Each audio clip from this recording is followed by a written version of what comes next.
Thaddeus Crowell planted himself in the kitchen doorway with his arms crossed and his jaw set, like a man who had already decided the answer before the question was asked. He looked at the young woman standing behind his stove, round-faced, chestnut-haired, flour already dusting her forearms at 7 in the morning. And he didn't bother lowering his voice. "You have until supper," he said. "One meal. If my men are still hungry when they push back from that table, you collect your bag and you walk back to whatever town you came from. I don't run a charity kitchen and I don't have time to train girls who can't hold a pan without crying." Behind him, two cowboys leaned against the fence post and grinned at each other. Nobody asked the girl's name. Nobody needed to. They had already decided what she was. They were about to find out how wrong a room full of men could be. If this story already has you hooked, you are exactly the kind of viewer we make these for. Subscribe to the channel right now and hit that notification bell so you never miss what comes next, because the stories we tell here do not go where you expect them to go. Like this video and drop a comment telling us the city and country where you are watching from. It means more than you know to see how far these stories travel. Now, let's get back to Rosalie. The wagon that carried Rosalie Vance to Blackthorn Ranch arrived just after dawn on a Tuesday in late September of 1882, and it arrived without ceremony. No one met her at the gate. No one offered to carry the 2 canvas bags she had loaded herself in the dark hours before leaving town. The driver, a sun-weathered man named Otis who worked the feed route between Millhaven and the outlying spreads, pulled his horses to a stop in the ranch yard and nodded toward the main house without a word. "Kitchen's around back," he said. "I know," Rosalie told him. She had never set foot on Blackthorn in her life, but she had heard enough from her mother to know the layout, the rhythm of the place, and the name of every man who mattered inside it. Lenora Vance had worked that kitchen for 4 years. She knew Blackthorn the way a woman knows a difficult house.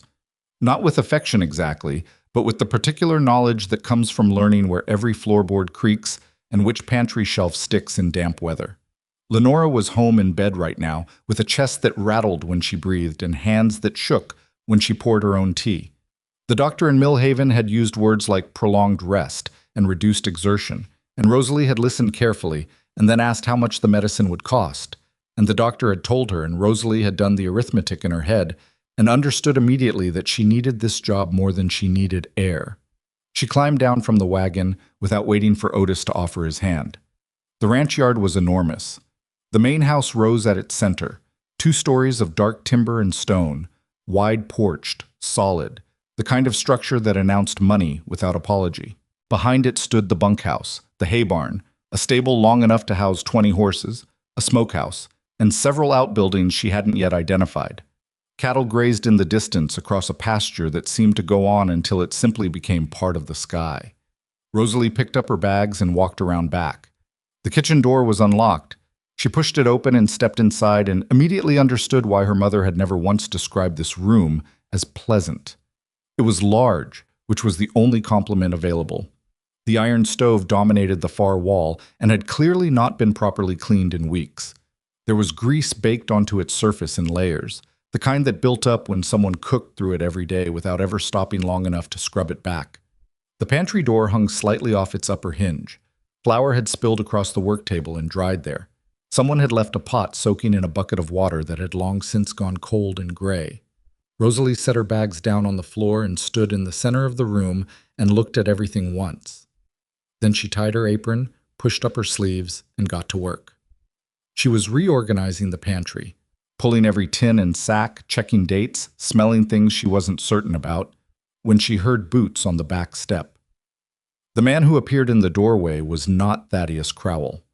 He was older, maybe 55, with a face like weathered fence wood and eyes that moved over her the way eyes move over something unexpected. "You Lenora's girl?" he said. "Rosalie Vance," she said, not stopping what she was doing. "Garrick Mott." He said it flat, like a fact being filed. "I've been handling breakfast since Lenora went down. 6 days. How's it been going?" He was quiet a moment. "Men aren't complaining." "Are they eating?" Another pause. "Enough." Rosalie pulled a tin of lard from the back shelf, opened it, and turned it toward the light coming through the window. The surface had gone slightly wrong, not fully rancid yet, but moving that direction. This needs to go out, she said, setting it aside.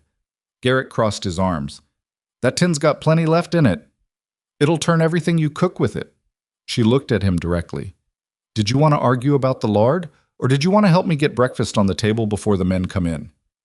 Something shifted in his expression, not quite respect, more like recalibration. What do you need? He said. Tell me what you've got in the smokehouse, and find me a stove brush. This thing hasn't been scraped in weeks. He left without another word. Rosalie went back to the pantry. By the time she had it organized, dry goods front, perishables separated, everything labeled in a hand that could be read in low light. It was 7:30, and the yard outside had come alive with the sounds of men starting their day. She could hear horses being saddled and the distant exchange of voices, and someone shouting a name across the yard. Garrick returned with a report on the smokehouse and a stove brush he had clearly located after searching several wrong places. He handed it over without comment. You ever cook for 40 men?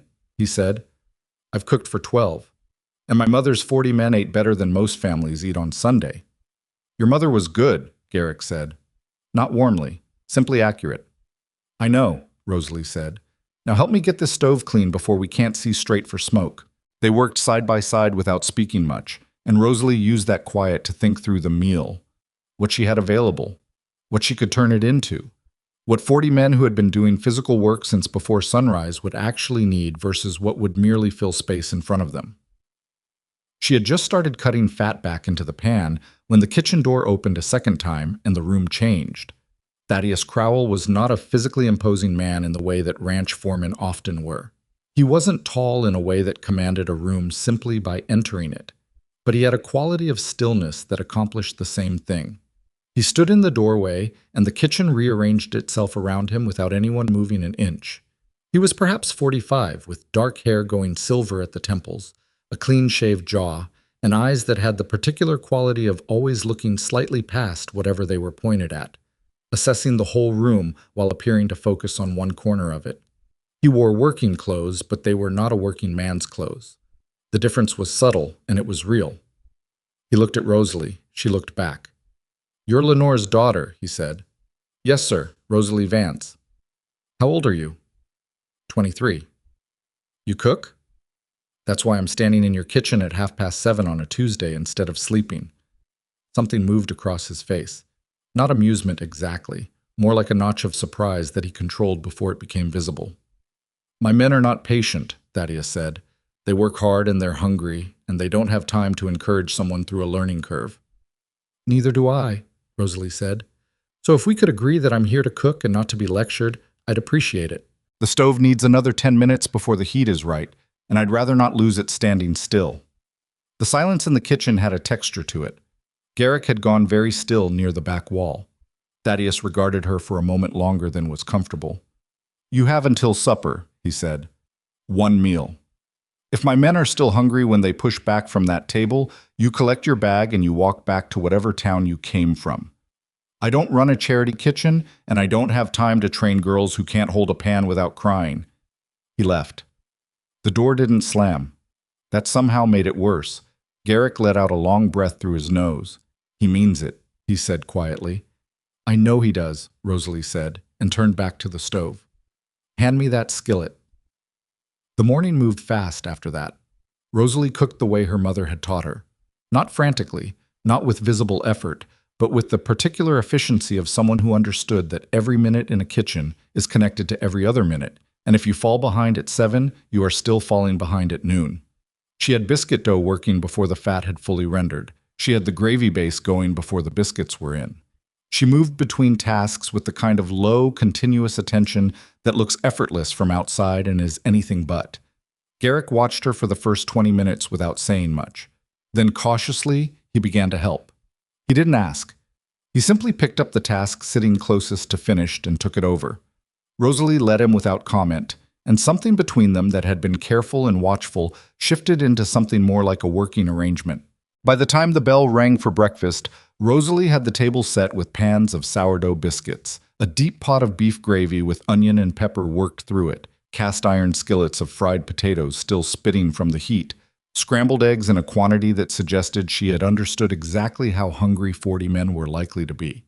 and a coffee pot that she had scrubbed out and restarted from scratch because the residue at the bottom of the original had been making the coffee taste like something that lived in a swamp. The men came in. She heard them before she saw them. The sound of boots on the back step and voices she didn't yet know, and the particular rumble of a large group of men who expected their needs met without having to ask. The first few through the door looked at her and looked at the table and didn't say anything yet.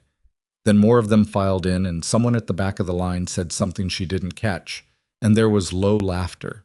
She kept her back to them and moved the last biscuits from pan to cloth. The laughter stopped when they sat down and the smell reached them properly. Rosalie heard it happen.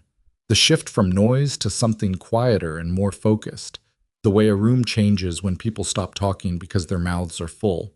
She did not turn around. She kept herself at the stove, one ear on what was happening behind her. A man at the near end of the table said, quiet and surprised, "Lord, these biscuits." Another man said nothing, simply reached across the table and pulled the gravy pot closer. By the time she turned around with a refilled coffee pot, every head at the table was down and every plate was being worked. Garrick was eating at the near end, his expression neutral, but she noticed he had taken a second biscuit before finishing his first.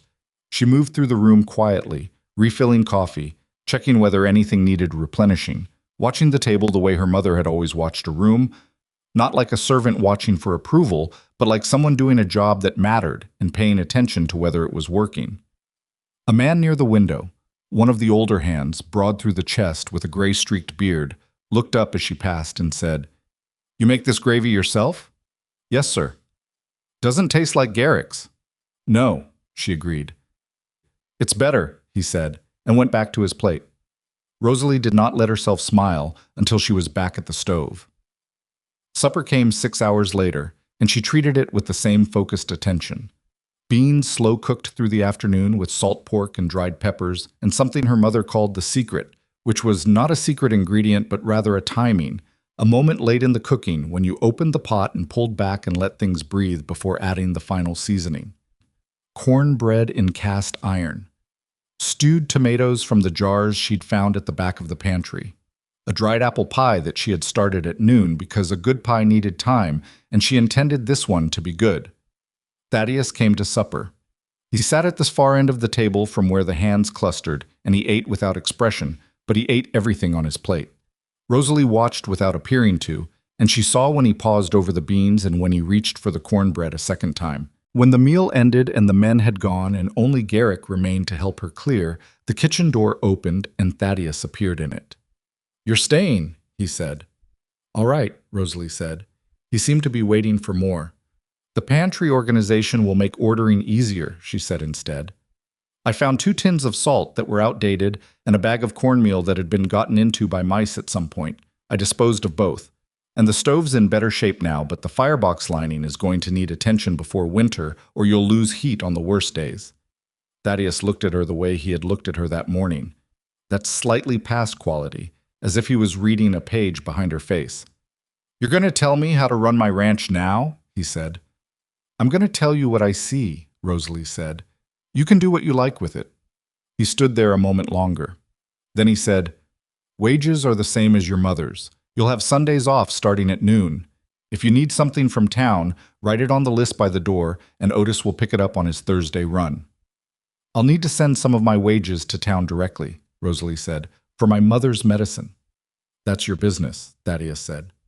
"Yes," she agreed. "It is." He left again. Garrick dried his hands on a rag and looked at her sideways. "You've got a mouth on you," he said. "My mother says the same thing." "Your mother," Garrick said slowly, "managed to keep this job for 4 years without ever once telling Thaddeus Crowell what she thought of his firebox." "My mother," Rosalie said, "is also lying in bed in Millhaven, unable to lift a kettle. Maybe I'll try it a different way." Garrick was quiet for a moment. Then he said, "You want me here at 5 tomorrow?" 4:30, Rosalie said, "if that's all right with you." He nodded and reached for his coat and left without ceremony, which was the closest thing to approval she was likely to get from him, and she knew it and accepted it accordingly. Rosalie cleaned the kitchen alone after that. She did not hurry. She worked from the back of the room forward, the stove first, then the work table, then the floor, then the door sill, where grease had a way of collecting when no one was paying attention. She checked the fire, adjusted the damper for overnight, and did a final walk through the pantry with a lamp to make sure she hadn't missed anything. She hadn't. She found her room in the back of the house, a small room with a narrow bed and a window that looked out toward the pasture. And she sat on the edge of the mattress and let herself be tired for exactly 3 minutes. Then she pulled out the small notebook she carried and wrote down what she needed for the week: provisions, repairs, things to watch. In the cramped, careful handwriting her mother had taught her when she was 9 years old, and Lenora had said, "You write things down so the right things don't get lost in your head when you're too tired to remember them." Her mother had been right about most things. Rosalie set the notebook on the windowsill and lay down in her clothes and was asleep in under 2 minutes. The second day at Blackthorn was harder than the first. On the first day, she had the advantage of surprise. The men had expected something easy to dismiss and found something else, and the shock of that had bought her a kind of temporary quiet. By the second morning, that quiet was already fading. Some men had recovered their skepticism overnight, like men recover borrowed money, quietly and all at once. She heard it from the yard while she was working the bread dough. 2 voices, not quite bothering to lower themselves, coming through the window she'd opened for the morning air. Give it 2 weeks before she burns something or cries at Thaddeus about being tired. Maybe less. Women like that don't last on real ranches. "Women like what?" said a third voice, flat and close. She recognized it as belonging to the gray-bearded man from supper, the one who'd told her the gravy was better. His name, she'd learned, was Hector Sable, and he'd worked Blackthorn for 11 years. There was a shuffling silence outside. "Just saying," the first voice muttered. "You're saying it loud enough for the cook to hear through an open window," Hector said. "Might want to think on whether that's how you want to start a morning with somebody who controls your food." Rosalie kept working the dough. She was not going to walk out there. Not because she was afraid of the conversation, but because walking out there would make the words important, and she had decided a long time ago, in other kitchens, in other situations, that the most effective answer to people who doubted her was not to argue with them. It was to cook a better meal. By the end of the first week, she had learned the names of every man on the ranch, and something of their habits, who took their coffee black and who needed it sweetened, who ate fast and who sat and lingered, who came in from a hard day ready to talk, and who needed to be left alone until the plate was in front of him. She noticed things outside the kitchen, too. She noticed the way the mare in the second stall favored her right front leg slightly when she moved from cold ground to warm. She noticed that the bags of oats being stored in the far corner of the feed room had moisture working in from the wall behind them. She noticed that the 2 young hands who had been assigned to rotating the winter vegetable stores were doing it wrong, pulling from the front instead of the back, which meant older stock was being buried and would rot before it was reached. She mentioned all of this. Not all at once. Not in a way that announced itself as criticism. She simply said what she saw to whoever was in a position to do something about it, in the same even tone she used to discuss supper. Garrick watched her do this. On the 8th day, he asked her something directly while they were prepping the noon meal together. "You always been this way?" he said. She looked up from the onions. "What way?" "Looking at everything like it's a problem you're fixing in your head." Rosalie thought about it. "My mother used to say that a kitchen feeds the body and the person who runs it feeds the whole house. You have to pay attention to the whole house." Garrick turned this over. "Your mother," he said again, in that particular way he had begun saying it. Not dismissively, but carefully, the way a man handles something he's started to reassess. "She taught me everything I know," Rosalie said. "I'm still catching up to her." He didn't respond to that. But later, when the hands came in for their noon meal and one of the younger ones made a sideways comment about the soup being too thin, Garrick looked at the young man across the table with an expression that closed the conversation before it opened. The young man ate his soup and didn't say anything else. It was on the 11th day that Rosalie found the grain. She had been in the feed room doing the thing no one else had thought to do, actually checking the winter supply against the incoming order receipts, when she noticed the smell. Not strong. Not obvious. The kind of thing you'd miss entirely if you were just passing through. But she wasn't passing through. She was going shelf by shelf, bag by bag, and when she got to the 3rd row, she stopped and pulled a bag forward and crouched and put her face near the seam. Mold. Not surface mold, deep mold. The kind that meant the grain had moisture in it before it was bagged, or had picked up moisture in transit and had been sitting sealed while the problem worked its way through. She stood up and looked at the row. All from the same supplier, all from the same shipment. She went to find Merrick Shaw. The foreman was in the yard running a fence line check, and he did not love being interrupted. Merrick was a practical, economical man who communicated in short sentences and seemed to find elaborate explanations and inefficiency. "I need you to look at something in the feed room," Rosalie said. "I'm in the middle of something." "So am I." "The feed room takes 3 minutes, and it matters." He looked at her, then he followed her. In the feed room, she showed him what she'd found and explained what she'd been checking against. And Merrick crouched and smelled the bag himself, and his jaw tightened. "Could be surface," he said, but he didn't sound like he believed it. "Open one," Rosalie said. He did. The smell that came out was not surface. He resealed the bag and stood up and looked at the row. "If we destroy this batch," he said, measuring his words carefully, "we go into winter short. Could be very short, depending on how many bags are affected." "If the cattle eat it," Rosalie said, "you might not have cattle to feed." Merrick rubbed the back of his neck. "This isn't your area." "I found it," she said. "That's area enough." He looked at her for a long moment, then, "I'll take it to Crowell." "So will I," she said. Merrick took a half step that was almost a stop. "I said I'd handle it. And I'm not saying you won't. I'm saying I'm coming with you." Another long look. Then Merrick turned and walked toward the main house, and Rosalie walked beside him, and neither of them spoke. Thaddeus was at his desk when they came in. Merrick explained the situation efficiently and accurately, and Rosalie added only what he hadn't covered. And when they finished, Thaddeus looked at her with that assessing quality and said, "How certain are you?" "Certain enough that I'd rather destroy the grain and be wrong than keep it and find out I was right." "Destroying that shipment will cost this ranch." "I know what it'll cost," Rosalie said. "I did the numbers on the order receipts, but spoiled grain doesn't care whether the person discovering it is a rancher or a cook. The cattle don't know the difference either." The room was quiet. Merrick was carefully looking at a point on the wall to his left. Thaddeus said nothing for long enough that Rosalie felt the edge of doubt. Not about the grain, but about whether he would listen to her at all, whether the reality of who she was in this operation would be the thing that mattered more than what she was telling him. Then he said, "Destroy the affected bags. Test every other bag in that row before any of it goes near the cattle." He looked at Merrick. "And get me the dealer's contact information. We're not done with them." Merrick nodded and left. Rosalie started to follow. "Miss Vance," Thaddeus said. She stopped. "How long did it take you to find it?" "I was working through the receipts, maybe an hour." No one else in this operation thought to work through the receipts. "Maybe someone should have sooner," she said, carefully neutral. He almost smiled. Almost. "Yes," he said. "Maybe they should have." Rosalie went back to the kitchen. 12 days later, word came from 2 ranches over that their cattle had come down hard. Sick animals, several deaths, the whole herd under watch.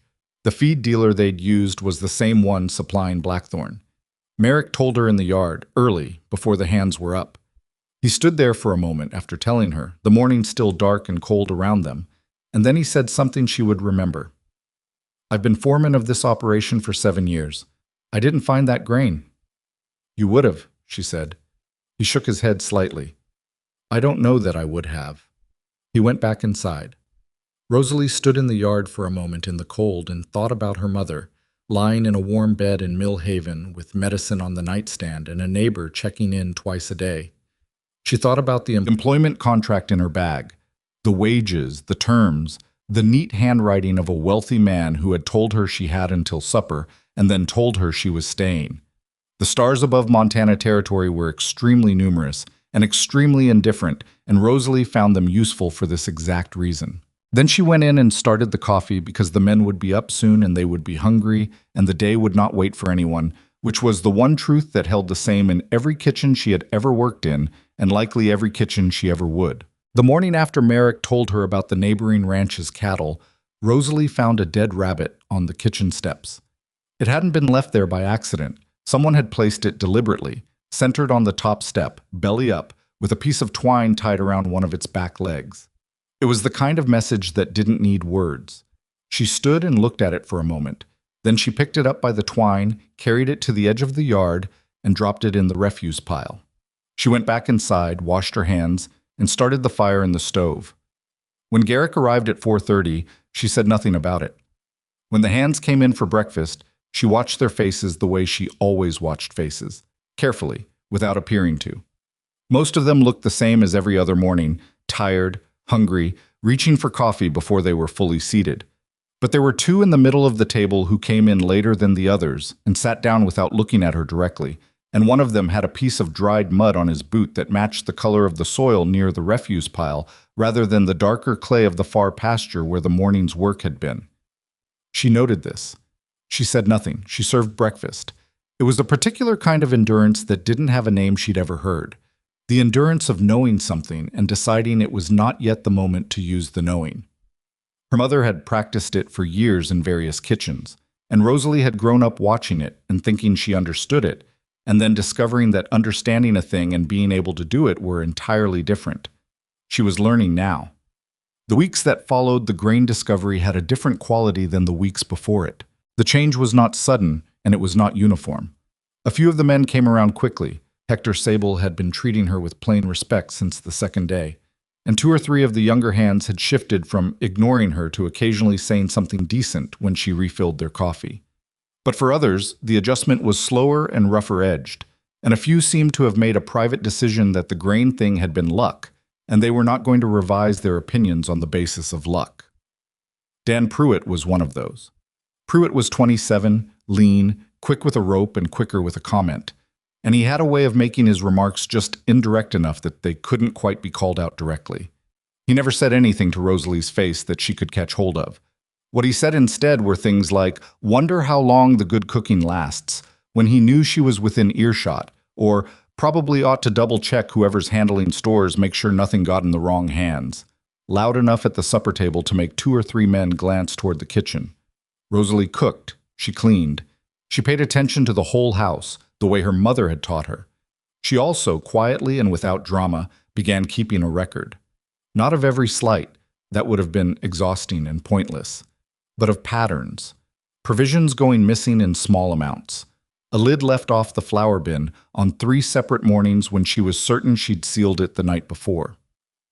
A note of complaint left for Thaddeus, she found out about it later from Garrick, claiming the bunkhouse smelled of spoiled food, which was categorically false, and which Thaddeus had apparently dismissed without acting on it. Garrick told her about the note on a Thursday while they were both in the pantry doing the weekly inventory check.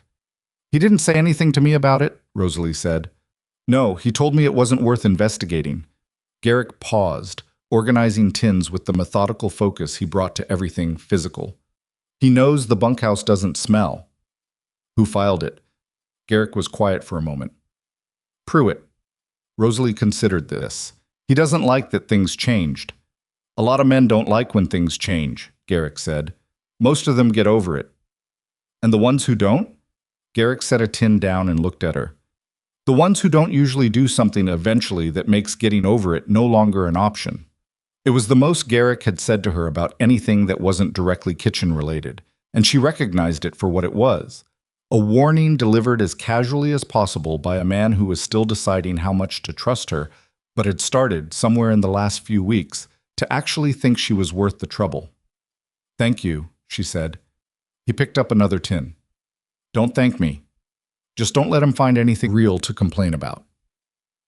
The thing about Rosalie's size, about being the kind of woman whose body other people felt entitled to have opinions about before she'd said a single word, was that it had never, not once, made her slower. Strength was not always loud. It was not always narrow. She had spent years being underestimated by people who read her shape before they read anything else about her, and she had learned to use that gap, the gap between what they assumed and what she actually was, the way a smart card player learns to use a misleading tell. She outworked Pruitt's skepticism the same way she'd outworked everyone else's. When provisions needed carrying, she carried them. When someone needed a second set of hands on a task that technically wasn't kitchen work, she showed up. She was not trying to prove anything to anyone in particular.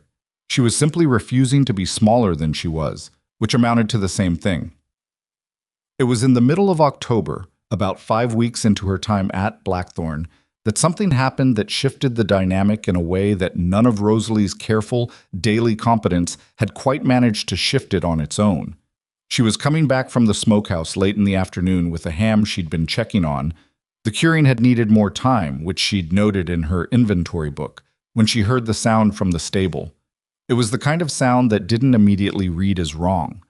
A horse making noise wasn't unusual, but there was something in the register of it, a high, sustained quality with a break in the middle, that made Rosalie stop and listen before she kept walking. She went to the stable. The mare in the second stall, the one she'd noticed favoring her right front leg weeks ago, the one she'd mentioned to the stable hand who'd looked at her like she was commenting on something that wasn't her business, was in distress. She was moving in a tight, agitated circle, her head low, and when Rosalie came into the stall, the horse shied hard enough to slam her hindquarters against the wall. There was no stable hand in sight. Rosalie stood at the stall entrance for a moment, watching the animal, and thought through what she knew. The leg she'd noticed, the way the mare held it, the pattern of distress right now. Not random fear, not a spooked response to something outside, but the cycling agitation of an animal in pain that had reached a point it couldn't manage. She went back out and found young Cale Dempsey coming across from the bunkhouse, who was the closest person available and who she knew had at least some experience with horses. "The gray mare in stall 2, she said. "Go get Merrick, now." "I'm supposed to be—" "Now, Cale." Something in her voice sent him moving without further negotiation. She went back to the mare. What followed was not graceful or simple. The mare did not want to be approached and was large enough to be genuinely dangerous when she was this worked up. Rosalie had not grown up with horses. Her experience was limited and practical. But she had watched the stable hands over weeks with the same attention she brought to everything, and she had noticed particularly what Hector did when a nervous horse needed settling, which was less about technique and more about not making the animal's world any louder or faster than it already was. She stood at the stall entrance and she was very quiet and very still. The mare circled and shuddered. Rosalie waited. The mare slowed slightly. Rosalie did not move. This went on for what felt like much longer than it probably was, and then the mare stopped circling and stood trembling, and Rosalie talked to her the way she talked when she was thinking through a cooking problem, low and continuous and without performance, and took one step and then another and got close enough to put a hand on the animal's neck. Merrick arrived with Cale and another hand named Dobbins, who actually knew horses, and Dobbins examined the leg while Rosalie stood at the mare's head and kept her from moving, and what Dobbins found was an abscess that had been developing for longer than it should have been allowed to develop, and had reached a point where the pain was severe. "This has been coming on for weeks," Dobbins said, his voice tight with something between professional concern and the specific discomfort of knowing something was missed on his watch. "I know," Rosalie said. Dobbins looked at her. "You knew about the leg?" "I mentioned it to someone, a while back." The someone she'd mentioned it to was not in the stable, and she did not say his name, and Merrick did not ask, which was a small mercy for everyone involved. The mare was treated. It took most of the afternoon. Rosalie stayed until the animal was settled, and then she went back to the kitchen and started supper late, which meant she was still cooking when the men came in hungry, and she worked faster than she liked, and the cornbread came out slightly more done on one side than the other, which bothered her more than she let on. At supper, Thaddeus came to the table, which he didn't always do. He sat, and he ate, and he did not speak for most of the meal. Then he looked down the table toward Rosalie, who was moving between the kitchen and the serving table, and he said, "Dobbins tells me you held that mare."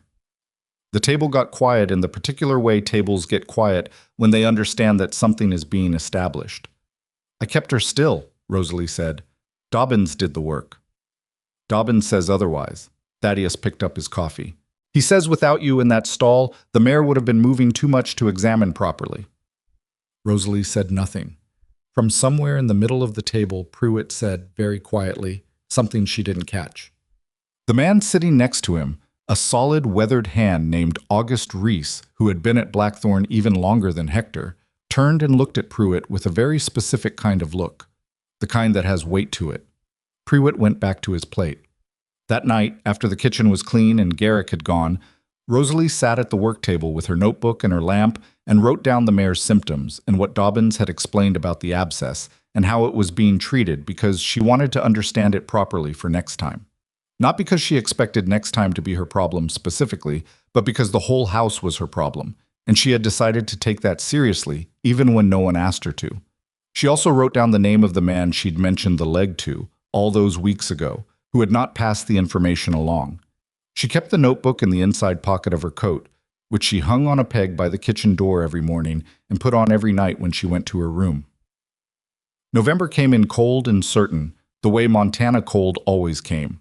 Not gradually, but decisively, like a door being shut. Rosalie reorganized the winter stores with the same methodical patience she'd applied to everything else. And she did it with Garrick beside her now, because somewhere in the preceding weeks, Garrick had stopped being a presence in the kitchen that she worked around and had become something more like a genuine working partner.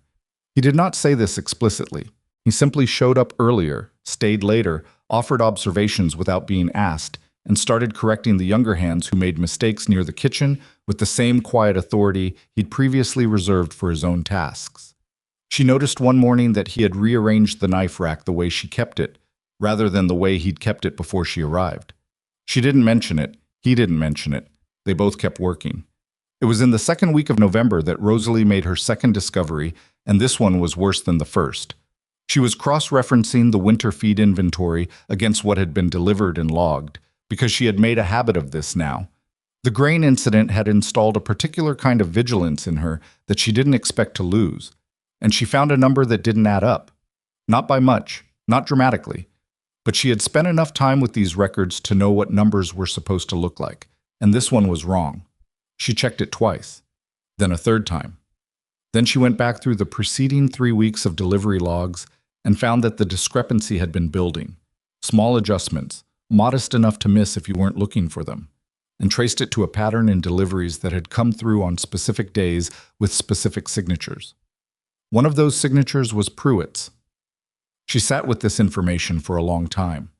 It was not the same as finding spoiled grain. It was not the same as noticing a mare with a bad leg. This was a different kind of discovery, the kind that had implications she needed to think through carefully before she decided what to do with it, because she understood that doing something wrong with information was in some ways worse than not having the information at all. She went to find Merrick. She did not go to Thaddeus directly. She went to Merrick first because Merrick was the foreman, and because she wanted someone else to look at what she'd found before she was certain she was reading it right, and because she had learned in the preceding weeks that Merrick Shaw, whatever his personal reservations about her, had a foreman's particular integrity about the operation he ran.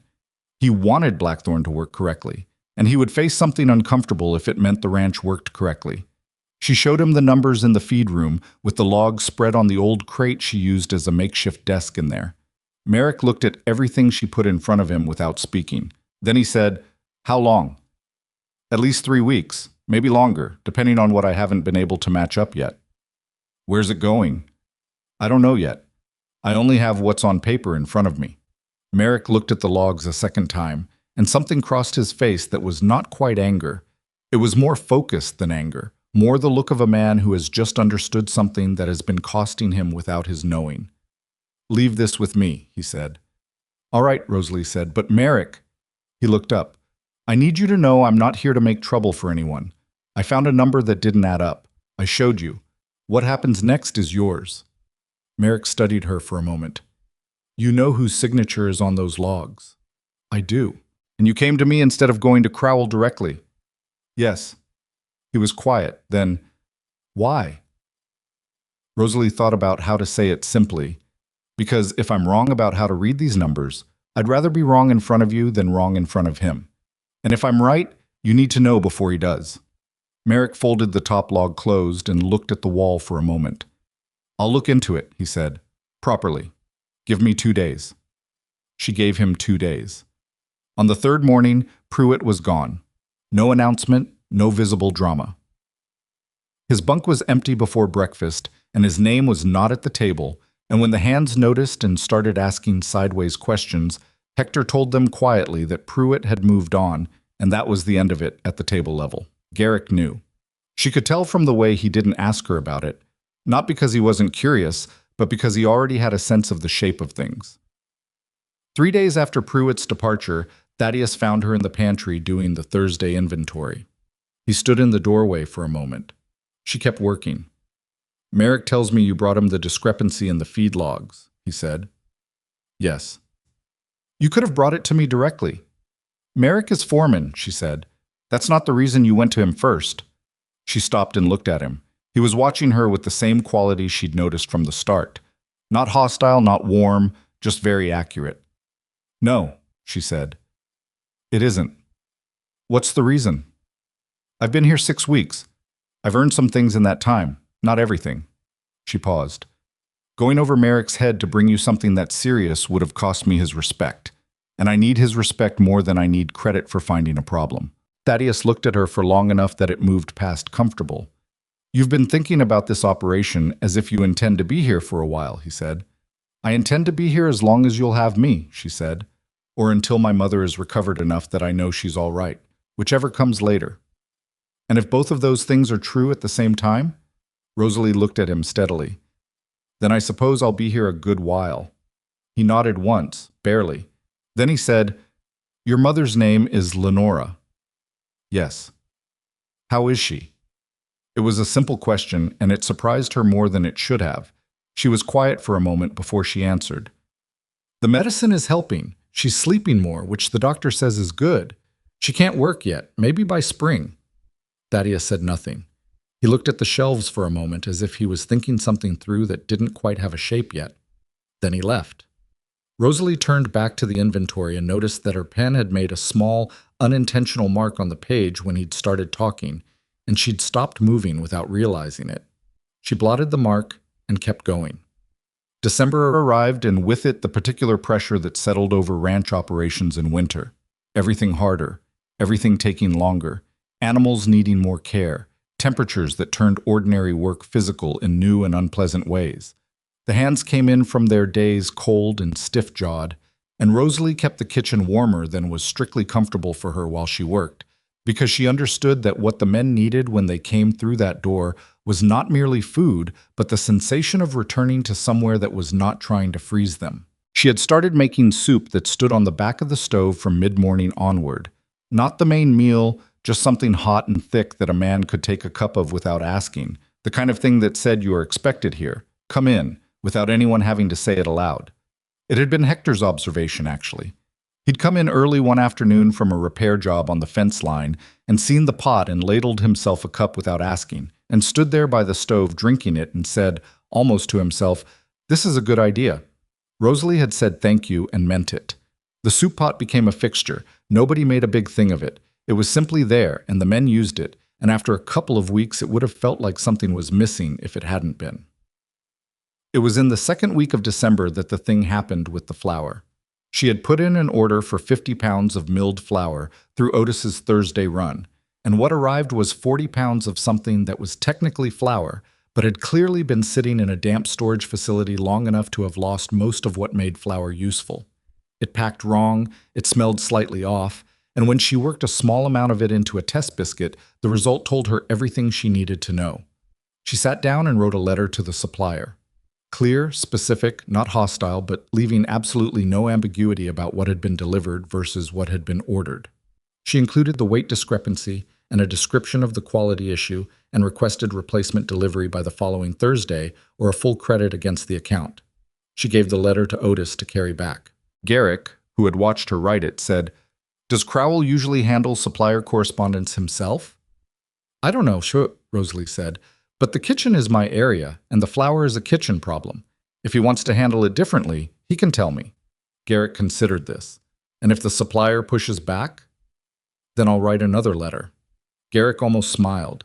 He had a particular almost smile that lived somewhere in the slight relaxation of his jaw, and she had learned to recognize it because it was the closest he typically came. The supplier sent replacement flour the following Tuesday, 2 days ahead of schedule. They also sent a note of apology. Rosalie added this to a folder she'd started keeping of supplier correspondence and filed it on the shelf above the pantry door. Then she made the biscuits she'd been intending to make the Thursday before, and they were right, and that was satisfying in the uncomplicated way that physical work done properly was always satisfying. A week before Christmas, Thaddeus called a meeting at the long table in the main house. All the senior hands, Merrick, Garrick, Hector, Dobbins, and after a brief pause when Rosalie appeared in the doorway, uncertain whether she was included, Thaddeus looked at her and said, "Sit down," in a tone that left no room for the question. She sat. The meeting was about winter operations, what was working, what wasn't, what needed attention before the deep cold of January set in. Thaddeus moved through it with the focused efficiency she'd come to recognize as his natural gear, asking specific questions and expecting specific answers, and cutting off anything that drifted toward generality. When he got to provisions and kitchen operations, he turned to Rosalie. "Where are we?" he said. Not a question exactly, an invitation. She told him, clearly, without hedging, without the particular performed modesty she'd seen other women use in rooms full of men, a modesty that she had always recognized as a form of armor and had never found it worth wearing. She told him what was working and what wasn't, and what she was watching and what she thought needed to happen before February. When she finished, the room was quiet in a way that was different from the quiet at the beginning of the meeting. Merrick was looking at the table. Hector was looking at her with a small expression of satisfaction, as if something he'd privately predicted had just arrived on schedule. Garrick was doing the thing where he appeared to be focused on a neutral point in the middle distance, but was actually listening to everything. Thaddeus said, "What do you need from me?" "Nothing right now," Rosalie said. "But if the temperatures drop the way I think they will in January, I'll need budget to increase the provisions order in the second week. I'd rather ask now than be surprised later." "You'll have it," he said. He moved on to the next item. Walking back to the kitchen afterward, in the cold corridor between the main house and the back entry, Garrick fell into step beside her. "That went well," he said. "It was a practical meeting," she said. "Practical meetings with Crowell don't usually go well for people who are new," Garrick said. "They go well for people who know what they're talking about and aren't afraid of him." Rosalie thought about this. "I'm not afraid of him," she said. "I know," Garrick said. "That's what I said." She thought about asking him what exactly he meant by that, and then decided she probably already knew, and the knowledge sat in her chest somewhere between uncomfortable and something else she didn't have an immediate word for. She went back to the kitchen and checked the fire and picked up her notebook and started planning the Christmas meal. Because Christmas was a week away, and she intended it to be the best meal Blackthorn had eaten since before Lenora got sick, and that was going to take planning, and planning was something Rosalie Vance had never once been afraid to do. The Christmas meal was not perfect. The bread came out right, and the roasted beef came out right, and the gravy was the best she'd made since arriving at Blackthorn, but the dried apple pie she'd been planning for 2 weeks had a bottom crust that didn't set the way she intended because the oven ran hotter than expected on that particular afternoon, and she hadn't caught it in time. It was edible. It was good even. But she knew the difference between good and what she'd been aiming for, and the difference sat in her chest for the better part of the evening. Garrick, who had worked beside her through the entire preparation and knew perfectly well what had happened with the pie, said nothing about it. He served it without comment and refilled the plates of the men who asked for seconds and cleaned up afterward with the same even tempo he brought to everything. Later, when the kitchen was dark and she was checking the fire before bed, he appeared in the doorway with his coat on, ready to leave. "Best meal this ranch has had in 3 years," he said. "The pie crust. Nobody left pie on their plate," he said, and walked out. She stood there for a moment in the quiet kitchen, and then she laughed, which surprised her because she hadn't laughed properly in weeks. January arrived and was every bit as brutal as she'd anticipated, and the budget Thaddeus had authorized in advance proved not just useful, but necessary. The temperatures in the second week dropped far enough that the water in the trough near the bunkhouse froze before sunrise, which meant extra work for everyone and shorter tempers, and the particular cabin fever agitation that set in when men who lived physical lives were kept too close to one another for too long by weather they couldn't argue with. Rosalie managed the kitchen heat deliberately during those weeks, keeping it warm enough that the space worked as a refuge without becoming stifling, which required constant small adjustments to the damper and the fire and the frequency of opening the back door. She increased the weight of the afternoon meal slightly because cold physical work burned more than most people tracked, and she added a second coffee service in the late morning because she had noticed that the period between breakfast and noon was when tempers frayed fastest. These were small things. None of them announced themselves. But the effect accumulated, and she watched it accumulate with the same quiet attention she brought to the grain records and the supplier correspondence, and the notebook she kept on the shelf above the pantry door. Thaddeus noticed. She knew he noticed because he was not a man who missed operational details, and because twice in that second week he appeared in the kitchen at odd hours.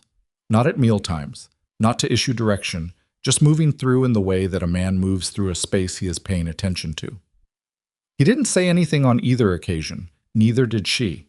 It was on the third such appearance, a Thursday afternoon in mid-January, when she was alone in the kitchen working bread dough, and he came in from the cold with his coat still on and stood near the stove for a moment without particular purpose, that she finally said something.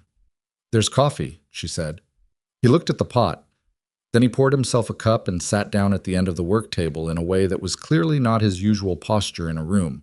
Too still, too deliberate, like a man who had decided to stop moving and was finding it strange. She kept working the dough. "You grew up in Mill Haven?" he said. "Yes."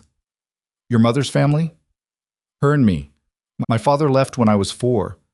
I don't remember him much." She said it the way it was true, plainly, without performing anything around it. It had stopped being a wound a long time ago and had become simply a fact of her history, like the shape of the territory or the cost of flour. Thaddeus turned his cup slowly. "She taught you to cook." "She taught me everything: cooking, bookkeeping, how to talk to suppliers who think they can short you on weight because you're a woman, how to write a letter that says exactly what you mean without saying more than you need to." Rosalie turned the dough. "She's a practical woman. She didn't have much use for anything that wasn't going to help me get through the world." "She did well," Thaddeus said, quietly enough that it didn't quite sound like he'd intended to say it aloud. Rosalie looked at him. He was looking at the table. "Did you have children?" she asked. She had heard pieces of his history from Garrick and from Hector, in the way information about a man who runs a place seeps through the people who work there, but she had never asked directly. Something in his face changed. "Not much. My wife and I lost 2, early, before they were a year old, both times." He stopped. "Margaret died 4 years ago. Fever." The kitchen was quiet except for the sound of the fire. "I'm sorry," Rosalie said. "It was a long time ago." He said it in a way that made clear he knew it was not actually true, that time made it a different kind of thing. He just didn't have other words available. She let it rest there. She didn't reach for anything to fill the space, because some spaces were better left alone, and she had grown up understanding that. After a moment he stood up, finished the coffee, and set the cup on the work table. "Thank you," he said, meaning the coffee. "Any time," she said, meaning it. He left. She kept working the dough, and the kitchen felt different than it had before he'd sat down, in a way she couldn't precisely name, and decided not to try. February brought a different problem. It came in the form of a man named Caldwell Rains, who arrived at Blackthorn on a gray Tuesday morning driving a wagon with a Territorial Land Office seal on the side panel. He was well-dressed for the weather and the terrain, too well-dressed, the way men are well-dressed when they want the clothes to do something the person can't manage alone. And he asked to speak to Thaddeus Crowell on a matter of territorial business. Rosalie was in the yard when he arrived, directing Cale on where to stack the new provisions delivery, and she watched Rains get down from the wagon and look at the ranch the way a man looks at something he's calculating the price of. She noticed the particular quality of his eyes, attentive without being warm, the way eyes are when they're working. She went back inside and said nothing. But she kept the pantry door open that afternoon, which gave her a line of sound from the hallway to Thaddeus's study if the voices were raised at all, and at one point they were raised, and what she caught was enough to understand that Rains was representing some interest connected to the water rights on Blackthorn's upper pasture, and that whatever he was offering or claiming, Thaddeus was not welcoming it. Rains stayed for lunch, which meant she fed him, which she did without making any of her observations visible. He was the kind of man who thanked the cook in a way that communicated he had no idea what it took to be one. Broad, automatic, already moving on to the next sentence before the courtesy was finished. She watched him at the table. He ate adequately and talked to Thaddeus with the manner of a man who was accustomed to being the most informed person in a room and found the experience comfortable. He mentioned figures and parcels and something about a surveying dispute from several years prior that was apparently being reopened at the territorial level. Thaddeus said very little. He had the quality, she had noticed over the months, of becoming quieter as situations became more complex. Not because he had less to say, but because he thought before he spoke, and what came out when he finally did speak tended to be measured and exact. After the meal, Rains departed and Thaddeus disappeared into his study. Merrick found her an hour later. "You heard any of that?" he said. "Some of it. Water rights dispute." Merrick's jaw tightened slightly. "The upper pasture runs on a creek that feeds 3 operations, including ours. Someone filed a survey challenge claiming the original boundary stake was placed wrong 30 years ago. If the challenge holds, Blackthorn loses access to about a third of its summer grazing." Rosalie considered this. "Is the challenge legitimate?" "That's what Rains is here to determine. He's a territorial assessor, or that's what he says he is." "You doubt it?" Merrick looked at her. "I doubt the timing. Someone filed that challenge in November, right after word got out about our grain situation, that we'd been caught short and had to destroy a supply. Word travels in this territory. Someone is trying to hit the ranch while it's already dealing with something," Rosalie said. "That's my reading." She thought about what she knew of the water situation, which was not much, but enough to understand that a loss of summer grazing on the upper pasture would create a cascade of problems through every aspect of the operation, including provisions, because cattle that couldn't graze adequately were cattle that needed supplemental feed, and supplemental feed cost money, and money spent there was money not available elsewhere. "What does Thaddeus need right now?" she said. Merrick seemed slightly surprised by the question. "What do you mean?" "I mean from the household side. If this goes on for months, and legal disputes in this territory tend to go on for months, what does the operation need to stay stable while he's dealing with it?" Merrick looked at her for a moment. "That's not really your—" "I know it's not my area," she said evenly. "I'm asking anyway, because I can either run the kitchen and ignore everything around it, or I can run the kitchen in a way that accounts for what the ranch is actually facing. I prefer the second." He was quiet. Then, "Keep costs down on provisions where you can without cutting the men's food. If he goes to town for meetings, which he will, make sure there's food available at irregular hours because schedules are going to get disrupted. And—" he paused. "Don't let the men feel the instability. If the kitchen is steady, it helps." "All right," she said. Merrick started to go, then stopped. "You know you've made this place harder to imagine without you." It was said gruffly, offhandedly, in the way Merrick said most things, and he left before she could respond, which she suspected was deliberate. The weeks that followed had an undercurrent that she felt but couldn't always see directly. Thaddeus leaving early some mornings and returning late, Merrick with the particular tightness around his eyes that meant he was managing something that wasn't going the right direction, 2 men from town coming out twice in the same week, and going into the study with papers and leaving with the papers reorganized but not resolved. Rosalie ran the kitchen the way Merrick had outlined. She cut small costs and provisions where the cut wouldn't touch what was on the plate. She kept odd hours warm, coffee available, something on the stove, for whenever someone came in from an unexpected trip or a late-running day. She kept her voice level and her manner consistent, and she did not ask questions she wasn't asked to answer. But she paid attention. And in early March, what she had been paying attention to sharpened into something specific. She had been doing the weekly correspondence file, checking orders, supplier notes, delivery confirmations, when she found a letter that had been misfiled by someone, or possibly left in the kitchen correspondence box by accident.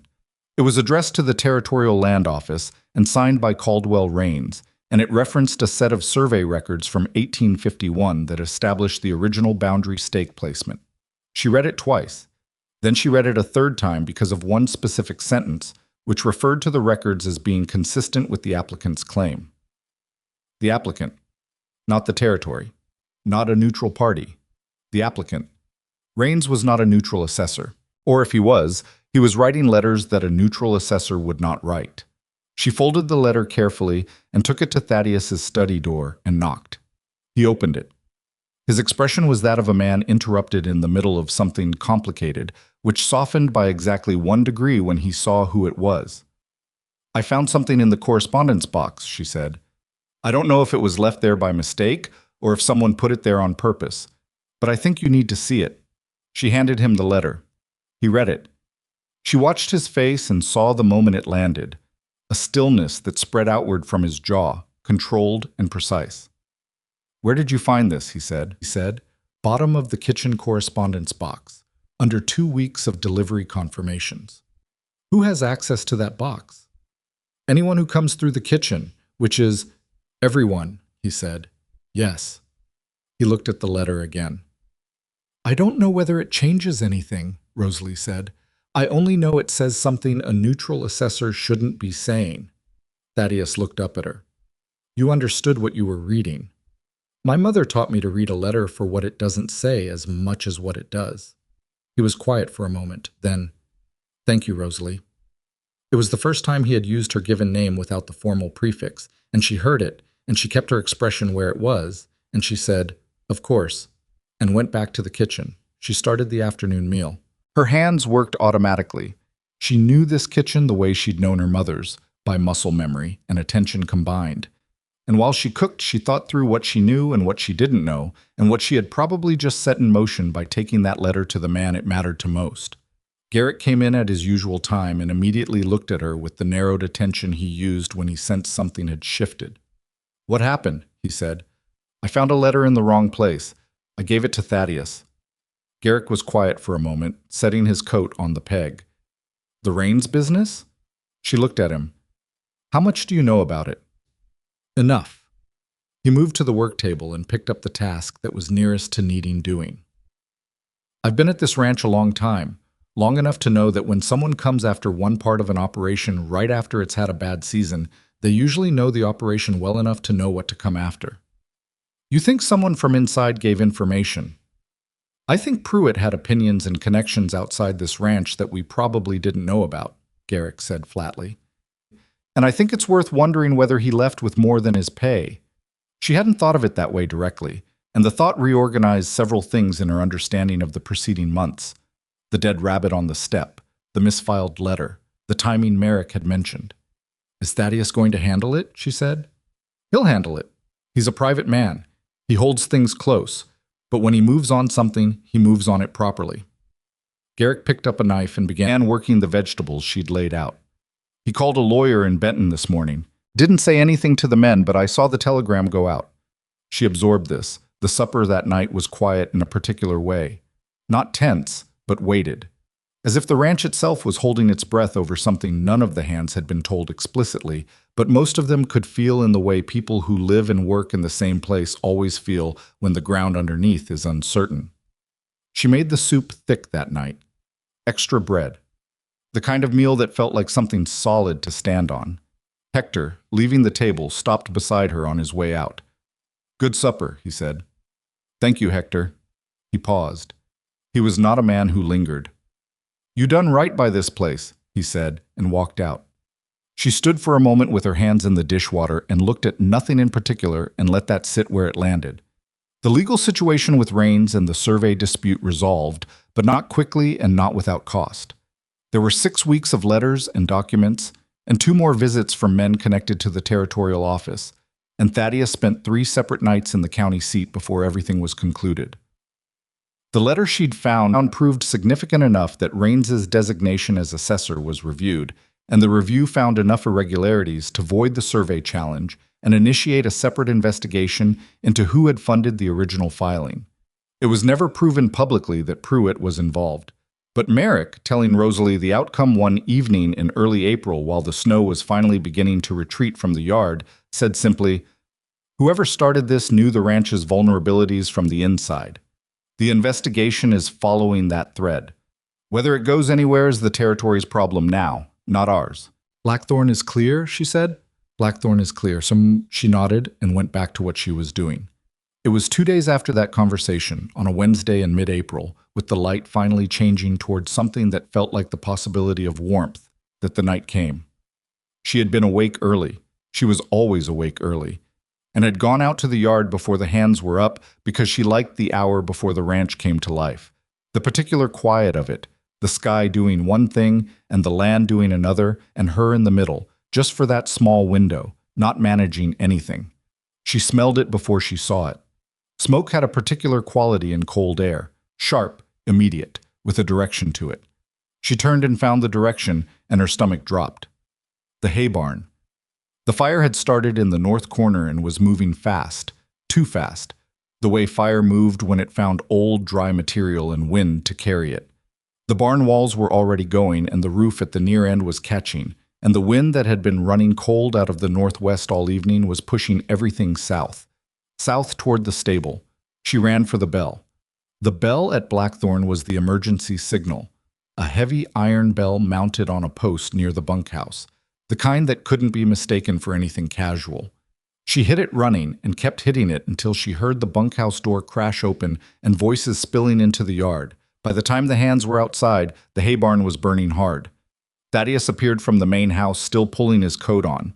His voice cut through the noise with the particular authority of a man who had learned years ago that panic was a luxury that cost more than it bought. Get the horses out of the stable. Get the feed barn doors closed. Buckets on the fence line. Men moved, but the horses were the immediate crisis, and they were not cooperating. The stable held 20 horses. Some of the younger hands had gone in and were pulling at halters, and the horses were screaming, that high, terrible sound that horses make when they are genuinely terrified, and pulling back hard against the leads and refusing to move toward the doors that led outside, because outside was where the smoke and the firelight were, and the horses couldn't distinguish between moving toward safety and moving toward the thing they feared. Two of the hands came back out without any horses, their faces white. Thaddeus put himself in the doorway. Get them settled. Get a cloth over their eyes. They won't settle, one of the hands said. They're gone. They're... Move, said a voice beside Thaddeus, and Rosalie went past him into the stable. She heard him say her name sharply behind her, and she didn't stop. The inside of the stable was smoke and noise, and the wall of fear that 20 panicked horses make when they are all panicking at once. The fire was not inside yet, but the smoke was seeping under the north wall, and the horses knew it before their riders knew it, and had already decided that everything around them was dangerous. Rosalie went to the lead mare first. She had worked with this animal for months, not in the way a horsewoman works with a horse, but in the way a person works with a creature they have paid attention to over time. She knew this mare's specific register, the way she moved when she was merely nervous versus the way she moved when she was past reason. Right now she was past reason, circling in her stall, crashing her hindquarters against the wall. Rosalie pulled her apron off as she moved. She spoke as she went, low, continuous, without urgency. The same sound she made in the kitchen when she was thinking through a meal, the voice that said nothing in particular but communicated something constant. She got to the stall. The mare shied hard. Rosalie stayed at the edge and waited, still talking, still low. 3 seconds. 5. 10. The mare's circling slowed by the smallest degree. Rosalie moved forward and pressed the apron across the animal's eyes, and kept her voice where it was, and put her hand on the mare's neck. The mare shuddered, and then, somehow, stilled. Rosalie walked. The mare walked with her. She heard Cale's voice behind her. Do that. Do what she's doing. Get something over their eyes. And then the sound of the other hands moving, and then more horses beginning to move, and she focused on the door. She got the mare out into the cold yard. She went back in. 4 trips into a building that was increasingly difficult to breathe in. The smoke was thicker each time. Her eyes burned, and she had a cough by the 3rd trip that she couldn't stop. And on the 4th trip, the north wall made a sound that was the specific sound of structural timber failing. And Hector appeared at her side from nowhere and said, in a voice that did not invite negotiation, "That's enough. Out. Now." She got out. The last 2 horses came out behind her, led by Dobbins and August Reese, and they were barely clear of the stable doorway when the north wall of the hay barn came down in a column of fire and sparks that lit the yard white for a moment. Everyone stopped. The sparks went south on the wind, toward the feed barn. She saw Thaddeus see it at the same moment she did. He turned and looked at the feed barn roof and then at the irrigation channel that ran above the north yard. She had noticed the channel the first week she'd arrived and asked Garrick about it, and he'd explained the system, and she had filed it the way she filed everything. And then he looked at the retaining wall, and she understood what he was thinking because she was thinking it too. "The retaining wall," she said. He looked at her. "If you break the wall, the water comes down and cuts across the north yard. It'll flood the lower pasture." She said it fast because they had seconds, not minutes. "But it'll stop the fire before the feed barn." The lower pasture was where the early spring grass was coming in. The grass that represented the beginning of reduced feed costs and the easing of the winter's expenses. Thaddeus stood for one moment that felt very long. Grass grows back, she said. If the feed barn goes, what's inside it doesn't. He turned to Merrick. Break the wall. Merrick was already moving. The retaining wall was stone and mortar, and it took 4 men with sledges, a brutal, loud 5 minutes to break through. And when it gave all at once. A crack, and then a roar, and then the water came down across the yard in a gray-brown sheet, fast and cold, and indifferent to everything in its path, spreading across the north yard and turning the ground between the ruined hay barn and the feed barn into something that would not carry fire. The fire that had been spreading across the yard hit the water and stopped. The feed barn caught sparks on its roof, and 2 of the hands were up there inside of 3 minutes with wet blankets and buckets, killing each one as it landed. By the time the sky began to lighten, the fire was out. The hay barn was gone. Half the yard was mud and standing water. 2 fence lines had been taken out by the flood, and the lower pasture's early grass was underwater. The horses were alive, the stable was intact, the feed barn was intact. Everyone was alive. Rosalie stood in the mud at the edge of the yard with water to her ankles and a cough she couldn't stop and smoke in her hair and her coat and probably in her lungs. And she looked at what was left and thought, plainly and practically, we can work with this. Behind her she heard Thaddeus's boots in the mud. He came to stand beside her and he didn't say anything for a moment. Around them the hands were moving, exhausted, moving through the wreckage with the purposeful quiet that people use when there is too much to feel, so they feel none of it yet, and just work. You went back in 4 times, he said. I counted 3, she said. Hector counted 4. He paused. When I said your name, the horses needed someone who knew them, she said. I was the person standing there. He was quiet again. Then, you told me grass grows back. It does. You were right. He said it with a weight that suggested he was not only talking about the grass. Rosalie looked at the ruined barn, at the mud, at the smoke still rising from the remnants in the gray morning light, and she felt the cough building again in her chest and pressed it down. We'll need to rebuild before summer, she said. The hands will need extra at meals while they're doing heavy construction work. More protein, more bread. I'll need to adjust the provisions order. Thaddeus looked at her. In the gray light, with both of them covered in mud and smoke, he looked at her in a way that was different from the way he had looked at her before, different from the assessing quality of the early weeks, different from the careful, managed attention of the winter months. This was more direct, less managed. He said, You are the most practical person I have ever met in my life. She thought about this. My mother would take that as a compliment, she said. So would I, he said quietly. So would I. He walked toward the ruins to talk to Merrick, and Rosalie stood in the mud for one more moment, the cold water at her feet and the sky going pale above the mountains, and she breathed carefully and thought about bread schedules and provisions and the list she was going to need to write as soon as her hands stopped shaking. Then she walked back to the kitchen, which was warm and intact and exactly where she had left it, and she built up the fire and started the coffee because the hands were going to need it, and the day was already fully underway whether any of them were ready for it or not. The cough stayed with her for 10 days. She didn't tell anyone how bad it was at its worst. The nights when it woke her at 2 in the morning and kept her sitting upright in her narrow bed with her hand pressed to her chest, waiting for it to pass. She drank hot water with salt and slept with an extra blanket and got up at 4:30 every morning, the same as always, because the hands needed breakfast, and the cough was her problem, not theirs. Garrick knew. He didn't say anything directly, but he started arriving at 4:15 instead of 4:30 and took over the heaviest lifting without being asked, and when she reached for a large pot, he had a way of already having it in his hands before she could get to it. She let him. It was the kind of help that didn't require acknowledgement to be accepted. On the 5th morning after the fire, she came into the kitchen to find a jar of honey on the work table with a strip of paper tucked under it.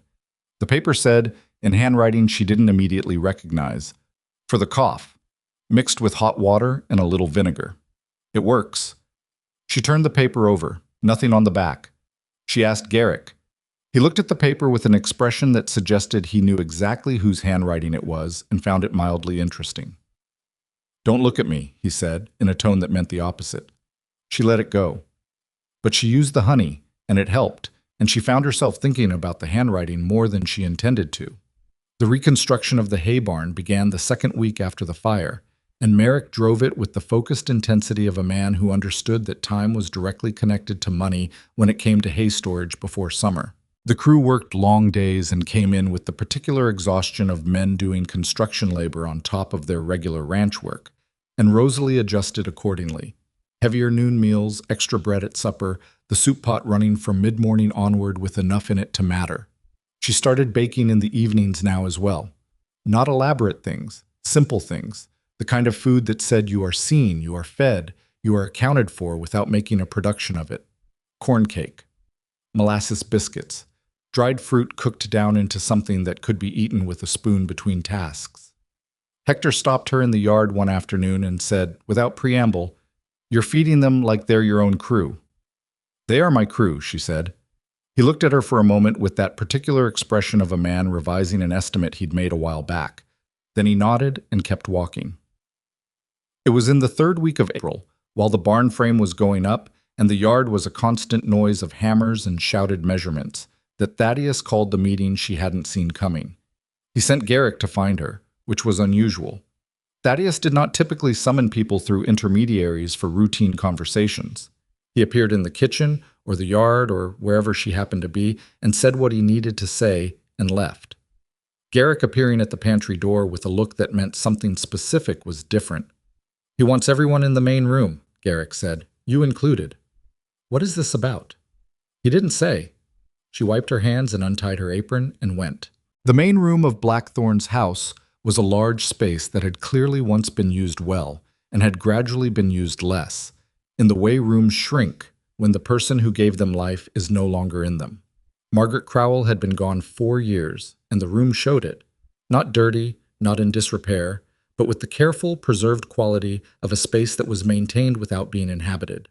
Rosalie had been in it 3 times since arriving at Blackthorn. Each time it had the same quality of suspended breath. Merrick was already there. Hector and Dobbins. August Reese. Cale. 3 other hands whose faces she knew well by now, and whose names she kept in the same part of her memory where she kept the provisions inventory. Specific, reliable, not subject to guessing. Garrick came in behind her. Thaddeus stood near the fireplace. He was wearing his better coat, which she noticed because he wore it rarely. His expression was composed in the way that meant he had decided something and was now in the process of carrying it out, past the point of deliberation. "Thank you for coming in," he said, which was not how he typically began anything, and the room registered it. He spoke for perhaps 5 minutes. He went through the fire, the water rights dispute, the grain situation in the fall. He was not making a speech. He was building a case, specific and factual, and the case he was building was about what Blackthorn had faced over the past 7 months and what had mattered in facing it. He said Rosalie's name 4 times. Each time was attached to something specific: the grain, the letter, the horses, the retaining wall. She kept her face where it was. Then he said, "Effective immediately, Rosalie Vance is Blackthorn's household and provisions manager. She oversees the kitchen, the food and emergency stores, worker welfare, and the preservation program. She will have staff reporting to her, including Garrick, in kitchen operations. When she brings a concern to my attention, I am obligated by the terms of her contract to address it. And when she identifies a problem on this ranch, in any part of this operation, she has the standing to bring it directly to me or to Merrick, and it will be treated accordingly." The room was quiet. Rosalie was looking at a point on the wall above the fireplace because she needed something steady to look at. Merrick was nodding slightly, in the way he nodded when something confirmed a conclusion he'd already reached. Hector's expression had the settled quality of a man who had been waiting for a thing to be said aloud. Cale looked slightly stunned. Garrick was looking at the floor in a way that she recognized as his version of being moved by something he was not going to show. "Questions?" Thaddeus said. No one had questions. "Good," he said, and looked directly at Rosalie. "I'll have the new contract drawn up by end of week. We'll go over it together." "All right," she said, and her voice was steady, which she was grateful for. The meeting ended. The men filed out. Garrick passed her on the way through the door and said, without looking at her directly, "About time." And then he was gone before she could respond. Merrick was the last one out, except for her. He paused at the doorway. "You earned it," he said. "I want you to know I told him so." She hadn't known that, and it mattered more than she expected. "Thank you, Merrick." He nodded once and left. She stood in the main room for a moment alone. The fire in the hearth was small, but going. Outside, she could hear the hammers on the barn frame, the ongoing noise of the ranch at work. Thaddeus was still there. He had moved to the window and was looking out at the yard, and he spoke without turning around. "You're not saying anything," he said. "I'm thinking," she said. "About what?" She considered how to say it honestly. "Whether I'm going to argue with you about any of the terms." He turned. "Are you?" "Probably not, but I wanted to make sure I wasn't just accepting it because it's more than I expected." "Is it more than you've earned?" She looked at him. "No." "Then stop thinking about arguing and come look at the contract when it's ready." He paused. "There's one more thing." She waited. "Your mother," he said. "Her name is Lenora, and she's been in a room in Mill Haven for 7 months trying to recover on medicine you've been buying out of your wages, with a neighbor checking on her twice a day." Rosalie went very still. "I want to bring her here," he said. "There's a cottage on the east side of the property that's been empty for 2 years. It would need airing out and some work, but it's sound. She could recover near you. Proper care, proper meals, no more neighbor twice a day." He said it practically, in the same register he used to discuss operational logistics. "I'll cover the medical costs, her care, her medicine, whatever she needs." The silence in the room had a weight to it. Rosalie opened her mouth and closed it. "I won't accept charity," she said. "I know," he said. "So I'm not offering charity. I'm offering to add it to your contract as part of your compensation, the same way the housing and meals are in your contract, as compensation for the work you do for this ranch." "That's a very convenient way to frame charity," she said. "It is," he agreed, "but the framing makes it something you can accept without feeling like you owe something you didn't earn, so I suggest you let me use it." She looked at him for a long moment. He looked back. He had that quality again, the direct, unmanaged quality she'd seen the morning after the fire. It was not pressure. It was simply him, more plainly than she usually saw him. "Let me see the contract first," she said. "Fair enough." She went back to the kitchen. She got to the work table before she had to stop and put both hands flat on it and breathe, just breathe, while the thing she'd been holding in tight rearranged itself inside her chest. Her mother. A cottage. Real medical care. She stayed there for 30 seconds. Then she picked up her notebook and started writing the provisions list for the following week, because the work was still there and it did not wait for anyone's feelings to finish arranging themselves.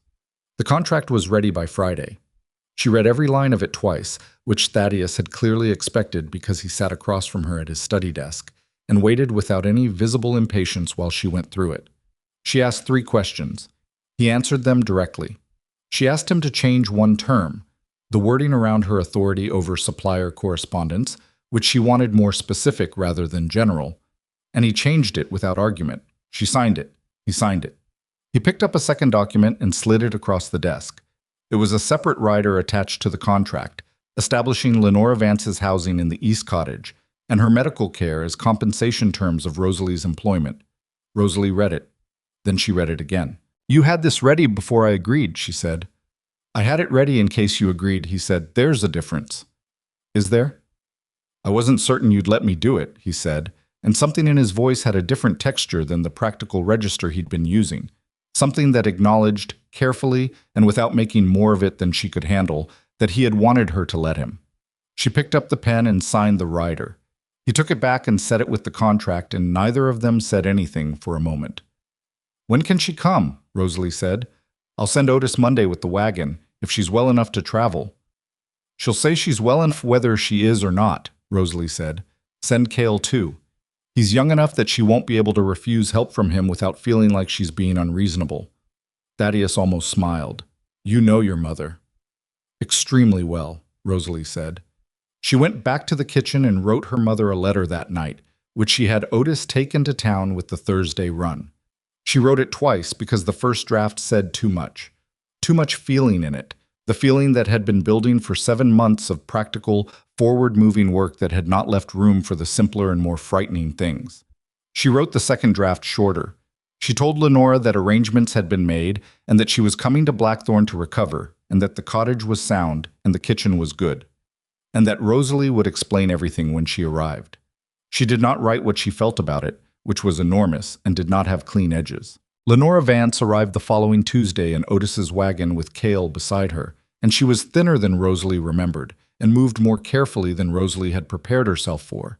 And when she stepped down from the wagon with Cale's arm and looked at Blackthorn Ranch around her and then at her daughter standing in the yard, she said, "You look like you haven't slept properly in months." "I've slept fine," Rosalie said. "You look like your father when you lie," Lenora said, and let Rosalie take her arm and walk her toward the cottage. The cottage needed 2 days of work before it was properly livable: cleaning, airing, a small repair to the chimney that Merrick handled personally without being asked, new bedding that Rosalie bought from the Millhaven dry goods through Otis's next run. She did most of the work herself in the evenings after the kitchen was clean, and Garrick appeared on the second evening without explanation and helped her move a heavy dresser and rehang a door that had dropped on its hinge. "You didn't have to come," she said. "I was bored," he said, which was so obviously not true that neither of them acknowledged it. Lenora settled into the cottage with the particular focused attention that had characterized everything Rosalie had ever seen her mother do. She was not a woman who accepted circumstances. She arranged them.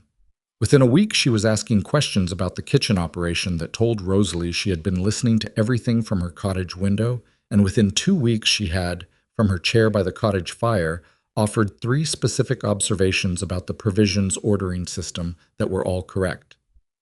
"You're supposed to be resting," Rosalie told her. "I'm sitting down," Lenora said.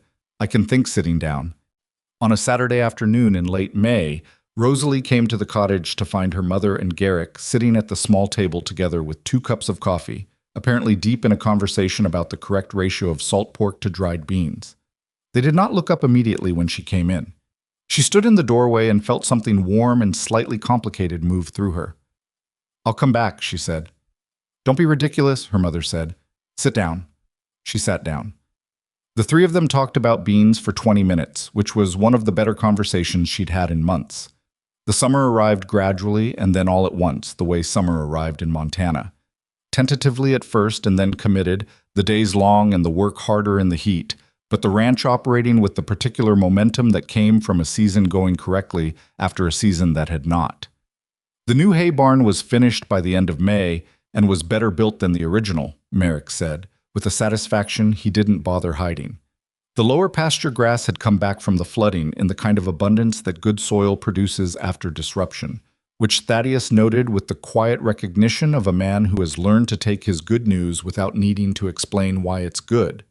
Rosalie's role had changed visibly. Not dramatically. She was not given to dramatic changes, and neither was Blackthorn, but it had changed in the practical way that mattered. She attended the weekly operational meetings now, as a matter of course, not as an invited guest. She signed the provisions correspondence herself. 2 younger hands assigned to kitchen support reported to her directly, which she handled by being specific about expectations and consistent about following through on them, which was the only management approach she had ever seen actually work. Garrick had adjusted to his changed position, technically reporting to her, which they both found slightly awkward and never discussed directly, by simply continuing to do what he'd been doing for the past months, which was showing up and working and being the kind of reliable presence that made everything around him more reliable. He was better in the kitchen than he'd been before she arrived. She was aware he knew this and would rather not have it pointed out. Hector retired from active riding in June. His knees had been giving him trouble for 2 years, and the winter had finished the argument. And Thaddeus gave him a reduced role managing the stable, which suited him and suited the horses. He stopped by the kitchen most mornings for coffee and became something of a fixed point in the rhythm of the place, which everyone, including Rosalie, found unexpectedly reassuring. It was in the heat of July that Thaddeus did something that genuinely surprised her. He began eating at the long table with the crew. It had not been his habit. Before Rosalie's arrival, and for most of the months after it, he had eaten alone in the main house at the table in the dining room that had been set for one since Margaret died. A fact that Garrick had mentioned once, in passing, without elaboration, and which Rosalie had filed and not discussed. The dining room meals were prepared separately, carried over, served formally, eaten alone. The first time he appeared at the long table for supper, the hands noticed and adjusted without making anything of it. Mostly because Hector looked around the table once in a way that communicated clearly that nothing would be made of it. Thaddeus ate supper. He didn't say much. He listened to the conversation around the table in the way he listened to everything, accurately and without performing engagement. He came back the next night, and the night after. By the end of the week, it was simply a fact of supper, the same way the soup pot was a fact of mid-morning, and nobody thought much about it except Rosalie, who thought about it considerably more than she intended to. He sat at the near end of the table, which put him closer to the kitchen door, which meant she was aware of him in the specific way she was always aware of things in her peripheral field, not looking directly, but knowing. One evening in late July, after the hands had gone and she was doing the final clean with Garrick and the two younger lads, Thaddeus stayed at the table with a cup of coffee. It wasn't unusual for him to linger now. She had stopped finding it unusual and had started finding it something else, which she had been careful not to name. Garrick, who missed very little, managed to conclude his portion of the cleanup in record time and send both lads home and disappear himself, all within about 4 minutes, leaving the kitchen quiet. Rosalie dried the last pot and set it on the shelf. "You want more coffee?" she said. "No." She folded the cloth over the edge of the basin. Outside, the summer evening was still light. "Can I ask you something?" Thaddeus said. She turned and leaned against the work table. "All right." "When you came to Blackthorn, the first morning, you walked into that kitchen and it was a wreck, and I told you that you had until supper, and you turned around and started cleaning the stove." He turned the cup slowly. "What were you thinking?" She considered the question. "I was thinking that the stove was dirty and supper needed to be right, and I didn't have time to think about anything else." "You weren't afraid." "I was terrified," she said. "I just didn't have the room for it." He looked at her. "What were you terrified of?" "That you'd send me home and my mother wouldn't get the medicine she needed." She said it plainly. "That was the whole of it. I needed the job and I needed to do it well, and everything else had to wait." He was quiet for a moment. "It was never about proving something to the men who doubted you." "No, they were a secondary consideration." She paused. "They became less secondary over time." "Why?" "Because this place became real to me," she said.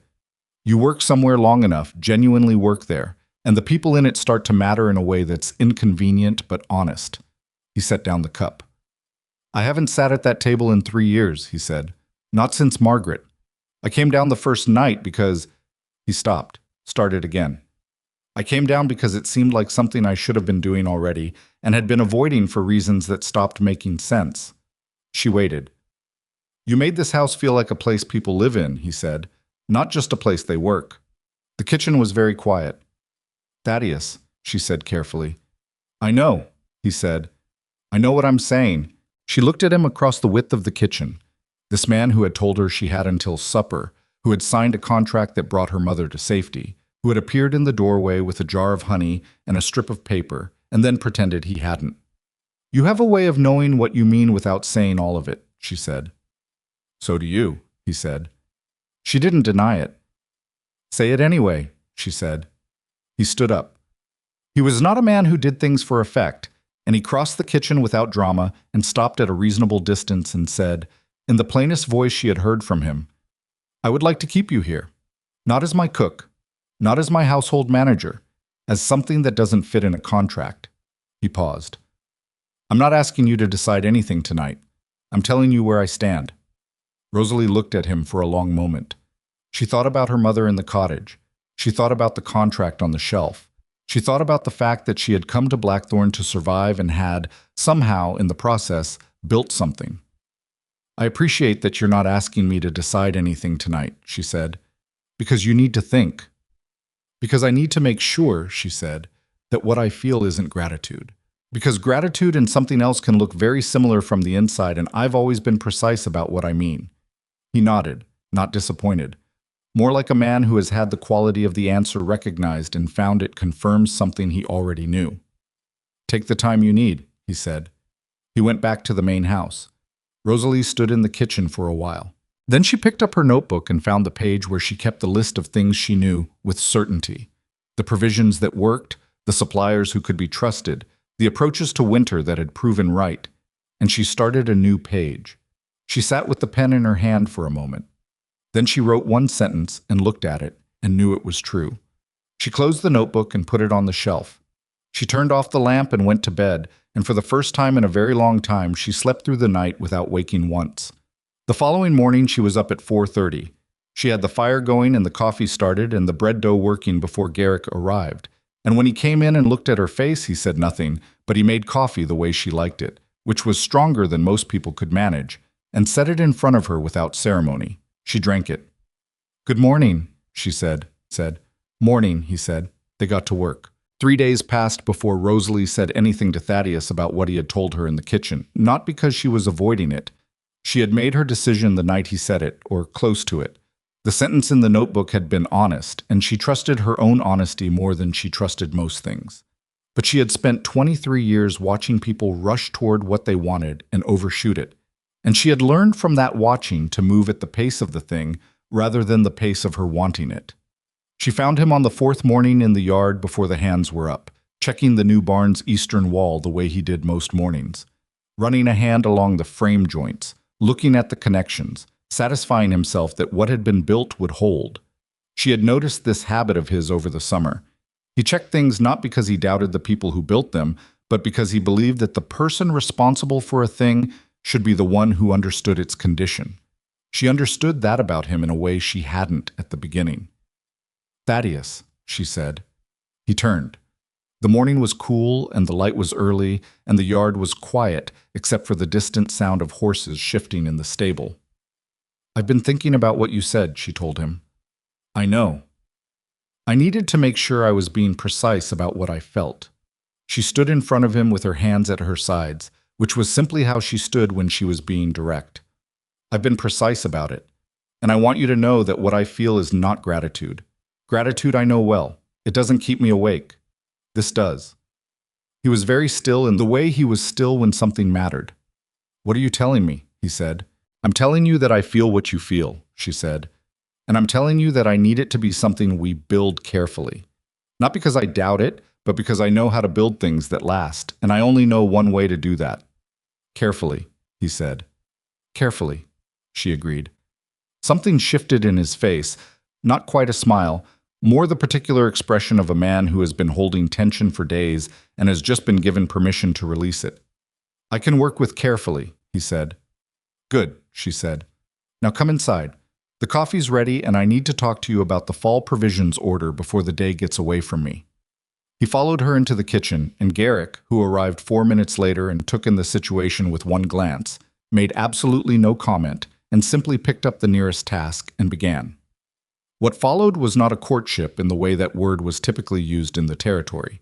Formal calls, deliberate occasions, the performance of interest rather than the thing itself. It was more practical than that, and more real. Thaddeus started eating breakfast in the kitchen some mornings instead of alone, which meant he was present while she worked, and she discovered that he was a man who could be quiet in a room without making the quiet uncomfortable, which was not as common as people assumed. He asked questions that were genuine rather than polite, about provisions, about her mother, about the things she was thinking through, and he listened to the answers with the same accuracy he brought to operational discussions, which she found more affecting than she expected. She began talking to him about the bakery idea in September. It had been in her head since the spring, growing slowly, the way ideas grow when you're too busy to tend them directly but can't quite leave them alone. She had her mother's recipe books, 2 of them, battered and stained and written in Lenora's cramped hand, and she had been baking things from them for months, not just for the ranch, but occasionally for Otis to take into Millhaven with a note about availability. The response had been specific and consistent. People asked for more. She told Thaddeus about it on an evening in late September when they were sitting on the back step of the kitchen, a habit they had developed in the early fall, the hour between supper cleanup and dark, when the ranch had quieted down and the air had that particular cool clarity that came before the temperature dropped for real. "I want to open a bakery in town," she said. "Small. I'd keep my position here, but mornings on my off days, and whatever I can send with Otis during the week." He was quiet for a moment. "How far along is this idea?" "Far enough that I've been doing arithmetic on it for 6 weeks." "What are the numbers?" She told him. She had written them out in the notebook: startup costs, projected income, the realistic timeline for breaking even. She knew them well enough to say them without looking. He listened. Then he said, "I'll back it, whatever you need to start." "No," she said. He looked at her. "I wanted to build it myself," she said, "with my own wages. If it works, it's mine. If it doesn't, the failure is mine too, and I learn from it, and that's more useful than a safety net." "You're sure?" "Completely." He looked at the yard for a moment. The stars were coming out over the mountains. "Then I won't offer again," he said. "Thank you." He paused. "Can I ask one thing?" "Yes." "When it's running," he said, "and it will be, can I help?" "Not with money, with whatever you need that doesn't cost money." She thought about this. "You can carry flour sacks," she said, "when I need them moved and Garrick isn't available." "That's a very specific offer to accept," he said. "I'm a specific person," she said. He didn't argue.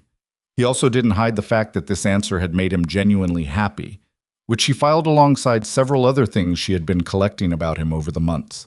The honey and vinegar for the cough, the way he'd had the cottage rider ready before she agreed, the particular way he sat at the long table now and actually listened to the men around him, which he had not done before, and which she had watched change in real time without either of them naming it.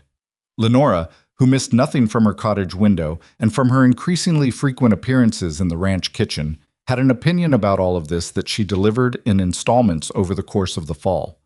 The first installment came in October, when she looked at her daughter across the small cottage table and said, "He's a good man. He's been alone too long and it's made him stiff, but good underneath." "I know," Rosalie said. "You love him," Lenora said, in the same tone she used to confirm that the bread had risen correctly. Rosalie was quiet for a moment. "I think so." "You know so," her mother said. "You're just being precise about it." "Is that bad?" Lenora looked at her with the expression she had used since Rosalie was small, the one that meant she found her daughter's particular brand of caution both infuriating and admirable in equal measure. "It's you," Lenora said. "It's always been you." She picked up her tea. "Just don't be so precise that you miss the moment." Rosalie had thought about this for several days afterward. She opened the bakery in November, on a Saturday, which was her half-day off. She had rented a small space in Mill Haven, the front room of a building on the main street whose owner was glad to have a reliable tenant, and she had spent 3 consecutive Sunday afternoons in October getting it ready with Cale's help, and on the third Sunday, Thaddeus's, who showed up without being asked and spent 4 hours repairing a shelf unit and rehanging a window that didn't close properly, and carrying, as promised, flour sacks. He did not tell her how to do anything. He asked what needed doing and then did it, which was the correct approach and which she appreciated. The opening day produced more customers than she had calculated for. Word had moved through Millhaven faster than she'd expected, and by noon she had sold everything she'd brought and had to turn people away, which was a problem she would take over the alternative. She walked back to Blackthorn that afternoon with an empty wagon and a receipt book that said she had covered 3 weeks of her projected startup costs in a single morning. She showed it to her mother first. Lenora looked at the numbers and said, "Your biscuit recipe or mine?" "Yours," Rosalie said, with a small adjustment. "What adjustment?" "More butter." Her mother considered this. "Fine," she said, which was high praise from Lenora Vance. She showed it to Garrick second, because Garrick had been covering her kitchen duties that morning and had done so without complaint and had the right to know the outcome. He looked at the numbers and said, "You're going to need a bigger space." "Not yet," she said. "Let's see what the winter does." What the winter did was confirm what October had suggested. The bakery, which she had named simply, in her mother's handwriting on a painted board, Vance Bakery and Provisions, became a fixture in Millhaven's Saturday morning routine faster than she had any right to expect. People came for the bread and stayed because the preserved goods she'd started offering, the dried fruit, the pickled vegetables, the smoked salt she'd developed from a recipe in Lenora's second book, were the kind of thing ranch families genuinely needed and couldn't easily source otherwise.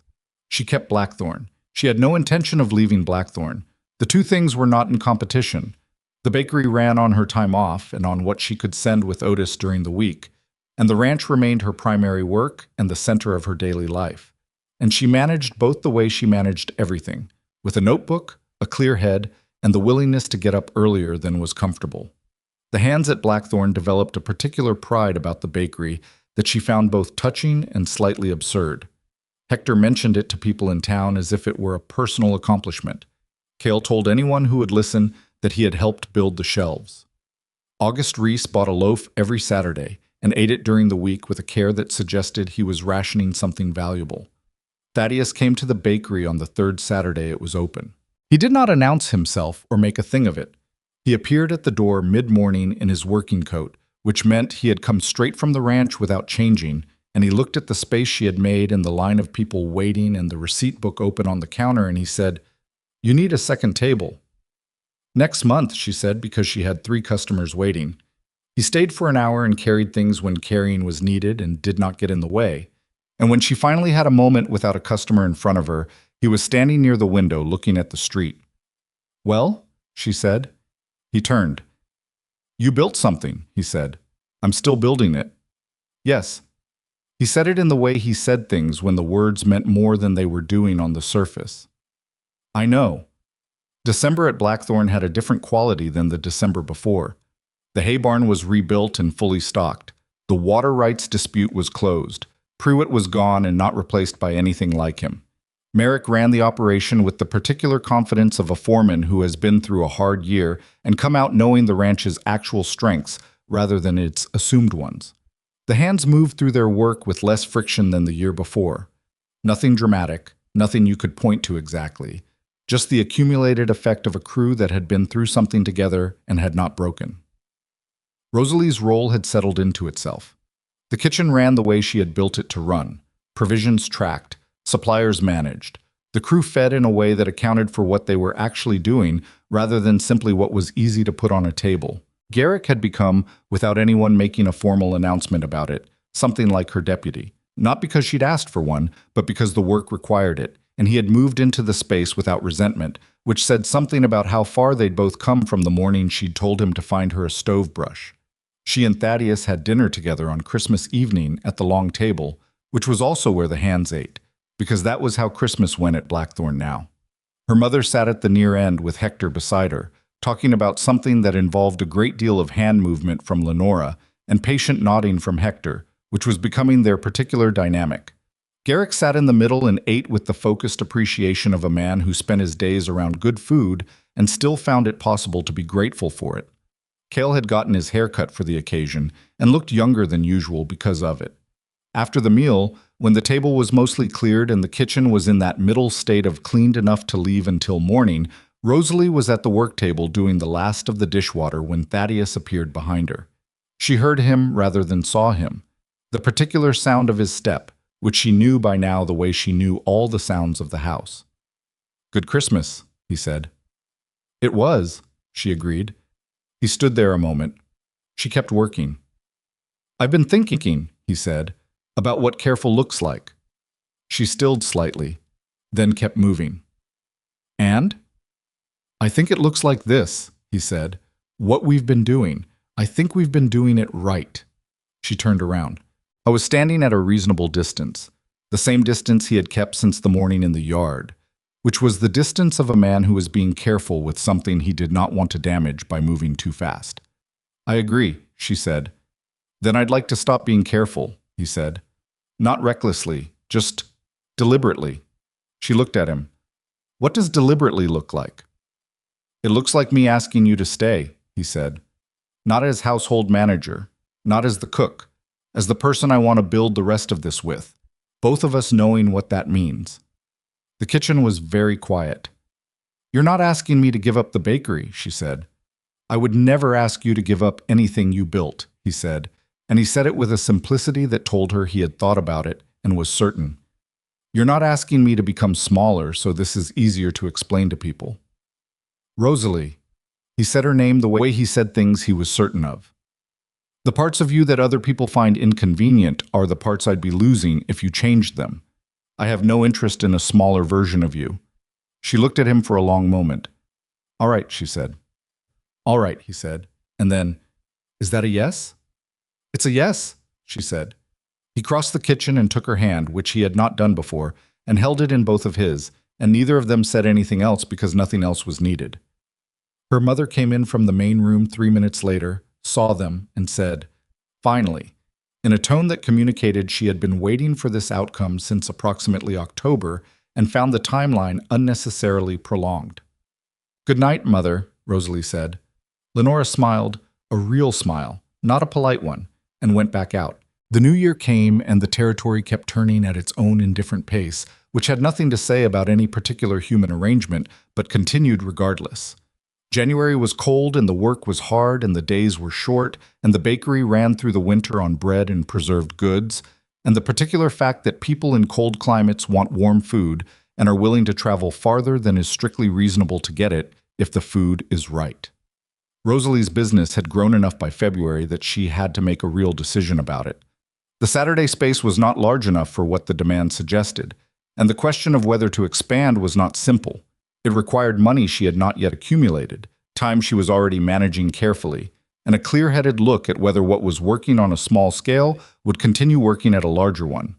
She thought about it for 2 weeks. She talked to her mother, who had a sharper business mind than most people suspected, because Lenora had always presented her intelligence in practical rather than theoretical terms. She talked to Garrick, who was direct in the way useful people are direct. She did not talk to Thaddeus, because this was her decision, and she was clear about that. In the 3rd week of February, she went to the bank in Mill Haven and secured a small loan against her wages and the bakery's first 3 months of receipts, which were good enough that the banker looked at them twice. She signed the papers herself. She negotiated 1 term, the repayment schedule, and got what she asked for, which told her the receipts had done their job. She told Thaddeus that evening. He listened to the whole thing, and then he said, "What do you need from me?" "Nothing," she said. "I handled it." I was quiet for a moment. Then, "I know you did." He said it not as a concession, but as a statement of fact about something he found genuinely satisfying. "I meant going forward." "Going forward," she said, "I may occasionally need flour sacks moved." "I'll be available," he said. The expanded bakery opened in March. A larger space 2 doors down from the original, with room for a proper baking setup rather than the improvised version she'd been running. She hired a girl from town named Willa Marsh to help on Saturdays, who was 17 and quick, and could be taught things if you were specific about what you meant, which Rosalie was. Lenora came in some weeks and sat at the back table and contributed observations and the occasional recipe correction that Rosalie took seriously even when she disagreed, which was not always. Vance Bakery and Provisions became, over the spring and into the summer of the 2nd year, the kind of establishment that people describe as having always been there, which is the highest compliment available to a business, and means it has found its place in how the community works, rather than merely existing in it. Ranch families came on Saturdays. Traders passing through stopped.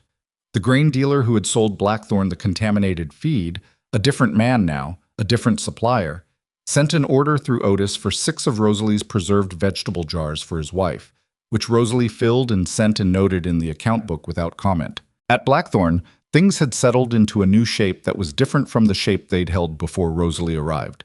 Not better in every dimension, because change is not improvement in all directions simultaneously, but more honest about what the place actually was and what it needed to function. Merrick ran the ranch with a capability he'd always had, but now had more room to exercise, because Thaddeus had started pulling back from the daily operational decisions and trusting his foreman in a more genuine way than before.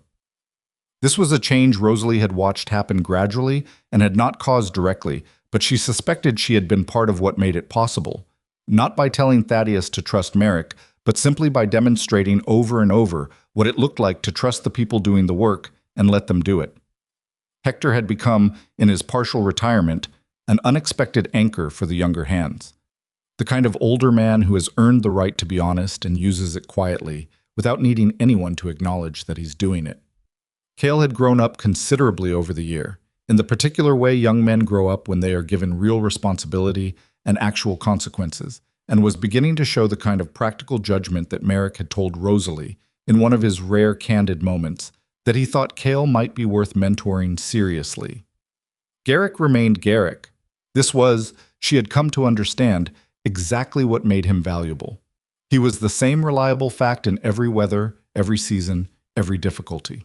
The kitchen ran the way it ran because he was in it, And she said this to him directly one morning in early summer when they were doing the weekly inventory. And she had just finished noting how different the operation looked compared to the chaos she'd walked into 18 months before. He looked at the inventory list. "You built this," he said. "We built this," she said. He was quiet for a moment, then, "All right, both." It was the most he had ever conceded, and she accepted it without pressing further, because Garrick's version of acknowledgement was not other people's version, and she had learned to hear it in his register rather than expecting her own. The proposal happened in August, which was not how she had imagined it happening, and she had not imagined it at all, which was probably why the reality of it caught her somewhere she hadn't thought to keep guarded. She had been at the bakery since early morning, a long Saturday, a good one, the kind where everything worked right and the receipt said so. She was locking up in the late afternoon when she turned and found Thaddeus standing in the street outside the door, which was not unusual because he had taken to meeting her here on Saturdays when he could manage it. What was unusual was the quality of his stillness. He was not holding anything. He had not made an occasion of this. No planned setting, no borrowed ceremony. He was simply standing in the street outside the bakery she had built, in his working coat, looking at her. "I have something to say," he said. She waited. "I told you that before you came to Blackthorn, I believed real wealth was owning enough land that nobody could tell me what to do." He said it plainly, looking at her directly. "I had a lot of land. It didn't do what I thought it would." She leaned against the doorframe. "You taught me that it's not what you have the right to do that matters," he said. "It's what you choose to do with what you have, and who you choose to do it with." He paused. "I would like to choose you, formally, permanently, with your full understanding that I know exactly who I'm asking."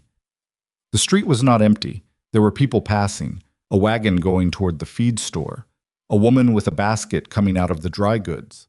None of this appeared to concern Thaddeus at all. "You're proposing to me in the street," she said. "I'm proposing to you outside the bakery you built yourself," he said. "I thought the location was appropriate." She looked at him for a moment. This man who had told her she had until supper and then spent the rest of a year discovering what he'd underestimated, who had learned to sit at a long table and eat with his crew, who had brought her mother to safety and called it compensation, who had stood in the kitchen and said he had no interest in a smaller version of her and had meant it every day since. He was not a simple man. He was not an easy man. He had spent 4 years closing rooms in his house after grief had told him to, and he was still, some mornings, someone who needed the space to be quiet in without it meaning something was wrong. He made decisions without explaining them until he was certain of the explanation. He found most social performance wasteful, and most sentiment better shown than spoken. He was, she thought, the most honest person she had met since her mother. "Yes," she said. He let out a breath that told her he had not been certain, which was the most human thing she had ever seen from him. "Yes," he said. "I don't say things I don't mean," she said. "You know that." He crossed the distance between them, and she let him. And standing in the street outside Vance Bakery and Provisions, with the late summer light coming sideways across the mountains, he kissed her, which was the first time, and which the passing woman with the basket observed with an expression that suggested she intended to discuss it widely. Rosalie didn't care. She had stopped caring about what passing eyes assumed a long time ago, before she ever came to Blackthorn, in years of kitchens and judgments and carrying things people didn't think she could carry. She had never needed anyone's permission to be what she was. She had only ever needed the chance to show it.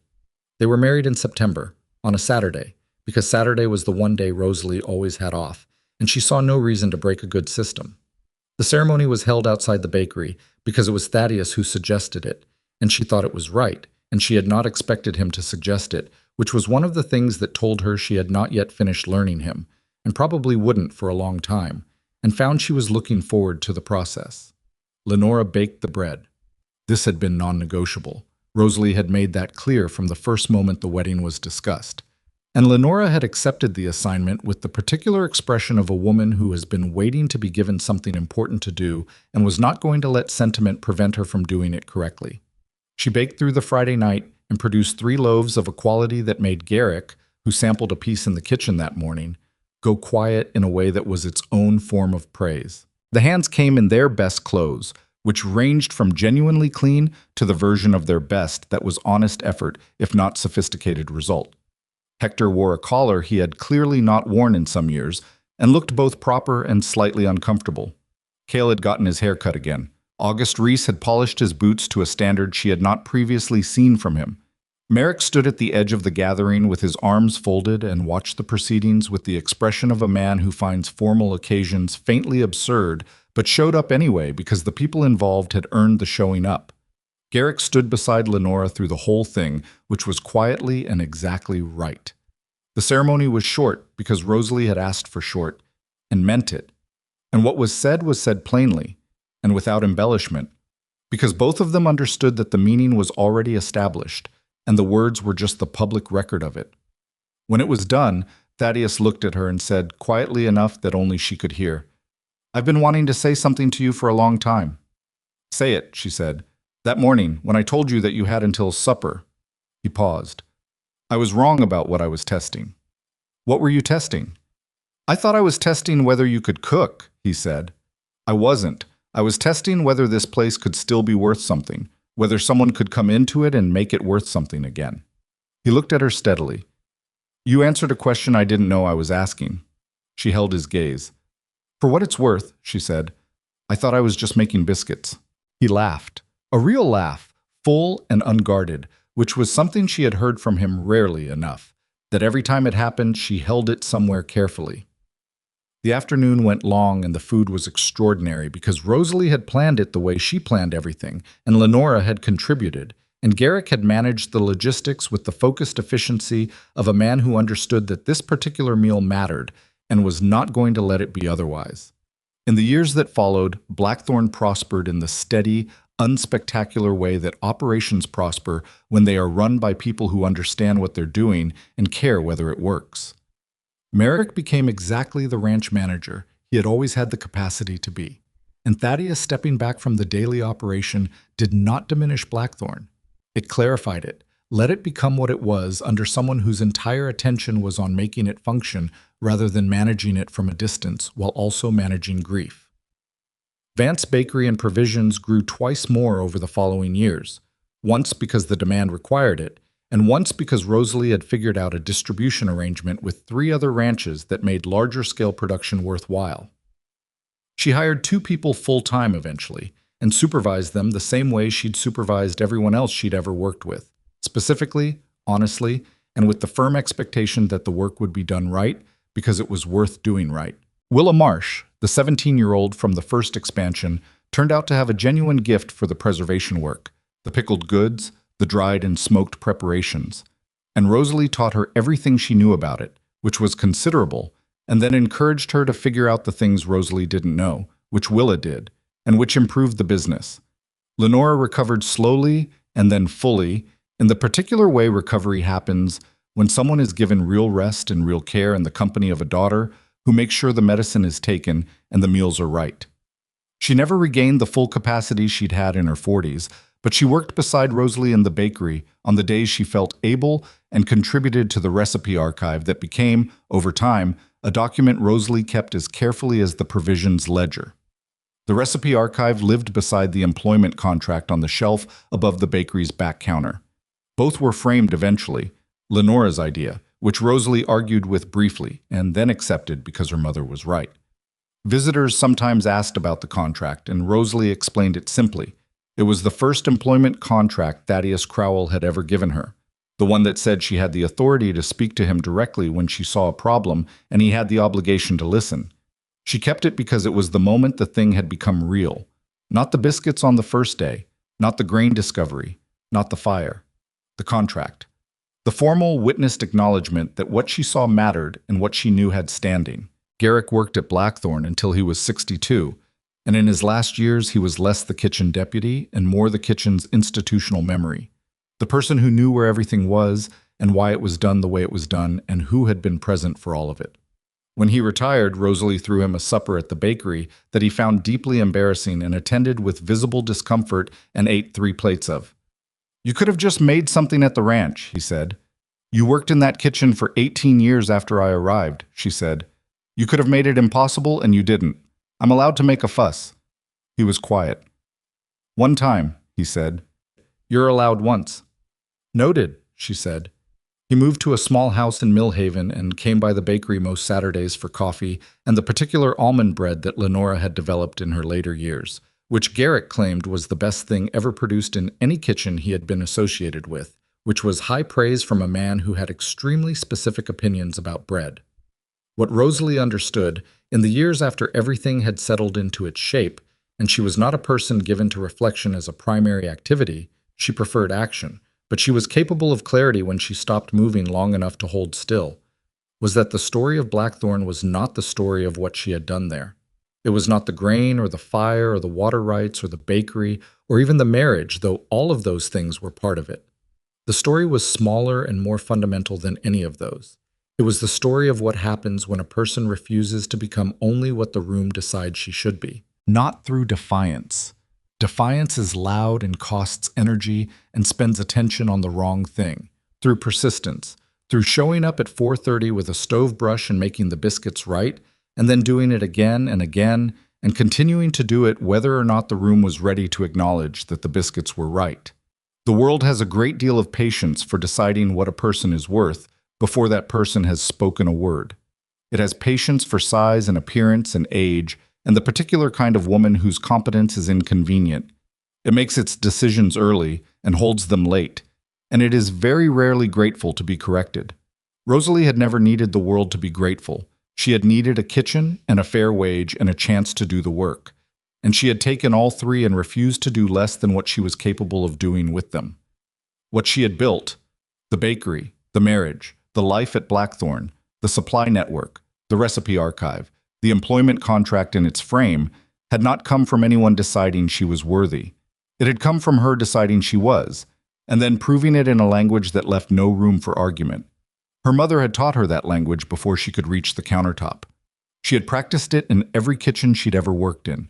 She had walked into Blackthorn with it already written in her hands, and all the ranch had ever really needed to do was hold still long enough to read it. On a morning in the 3rd year of the bakery's larger operation, when the autumn had turned the mountains above the valley, the particular colors that Rosalie had begun to think of as hers because she had earned the right to love a landscape by working in it, she stood behind the bakery counter before Willa arrived, and before the first customer appeared, and before the day made its demands. And she was simply there, in a space she had built, in a life she had chosen, with a notebook open on the counter and a pen in her hand and coffee going in the back. The morning was quiet, and the work was ahead of her, and there was nothing in her that doubted any of it. She picked up the pen and started the day's list. The flour order first, then the preserves inventory, then a note to Willa about the Saturday setup. Then she turned to a new page and wrote, in the same hand she'd used to write every provisions list and every supplier letter and every observation she'd ever made in the notebook she'd kept since she was 9 years old. What you build, you own. What you own, no one can take from you without your permission.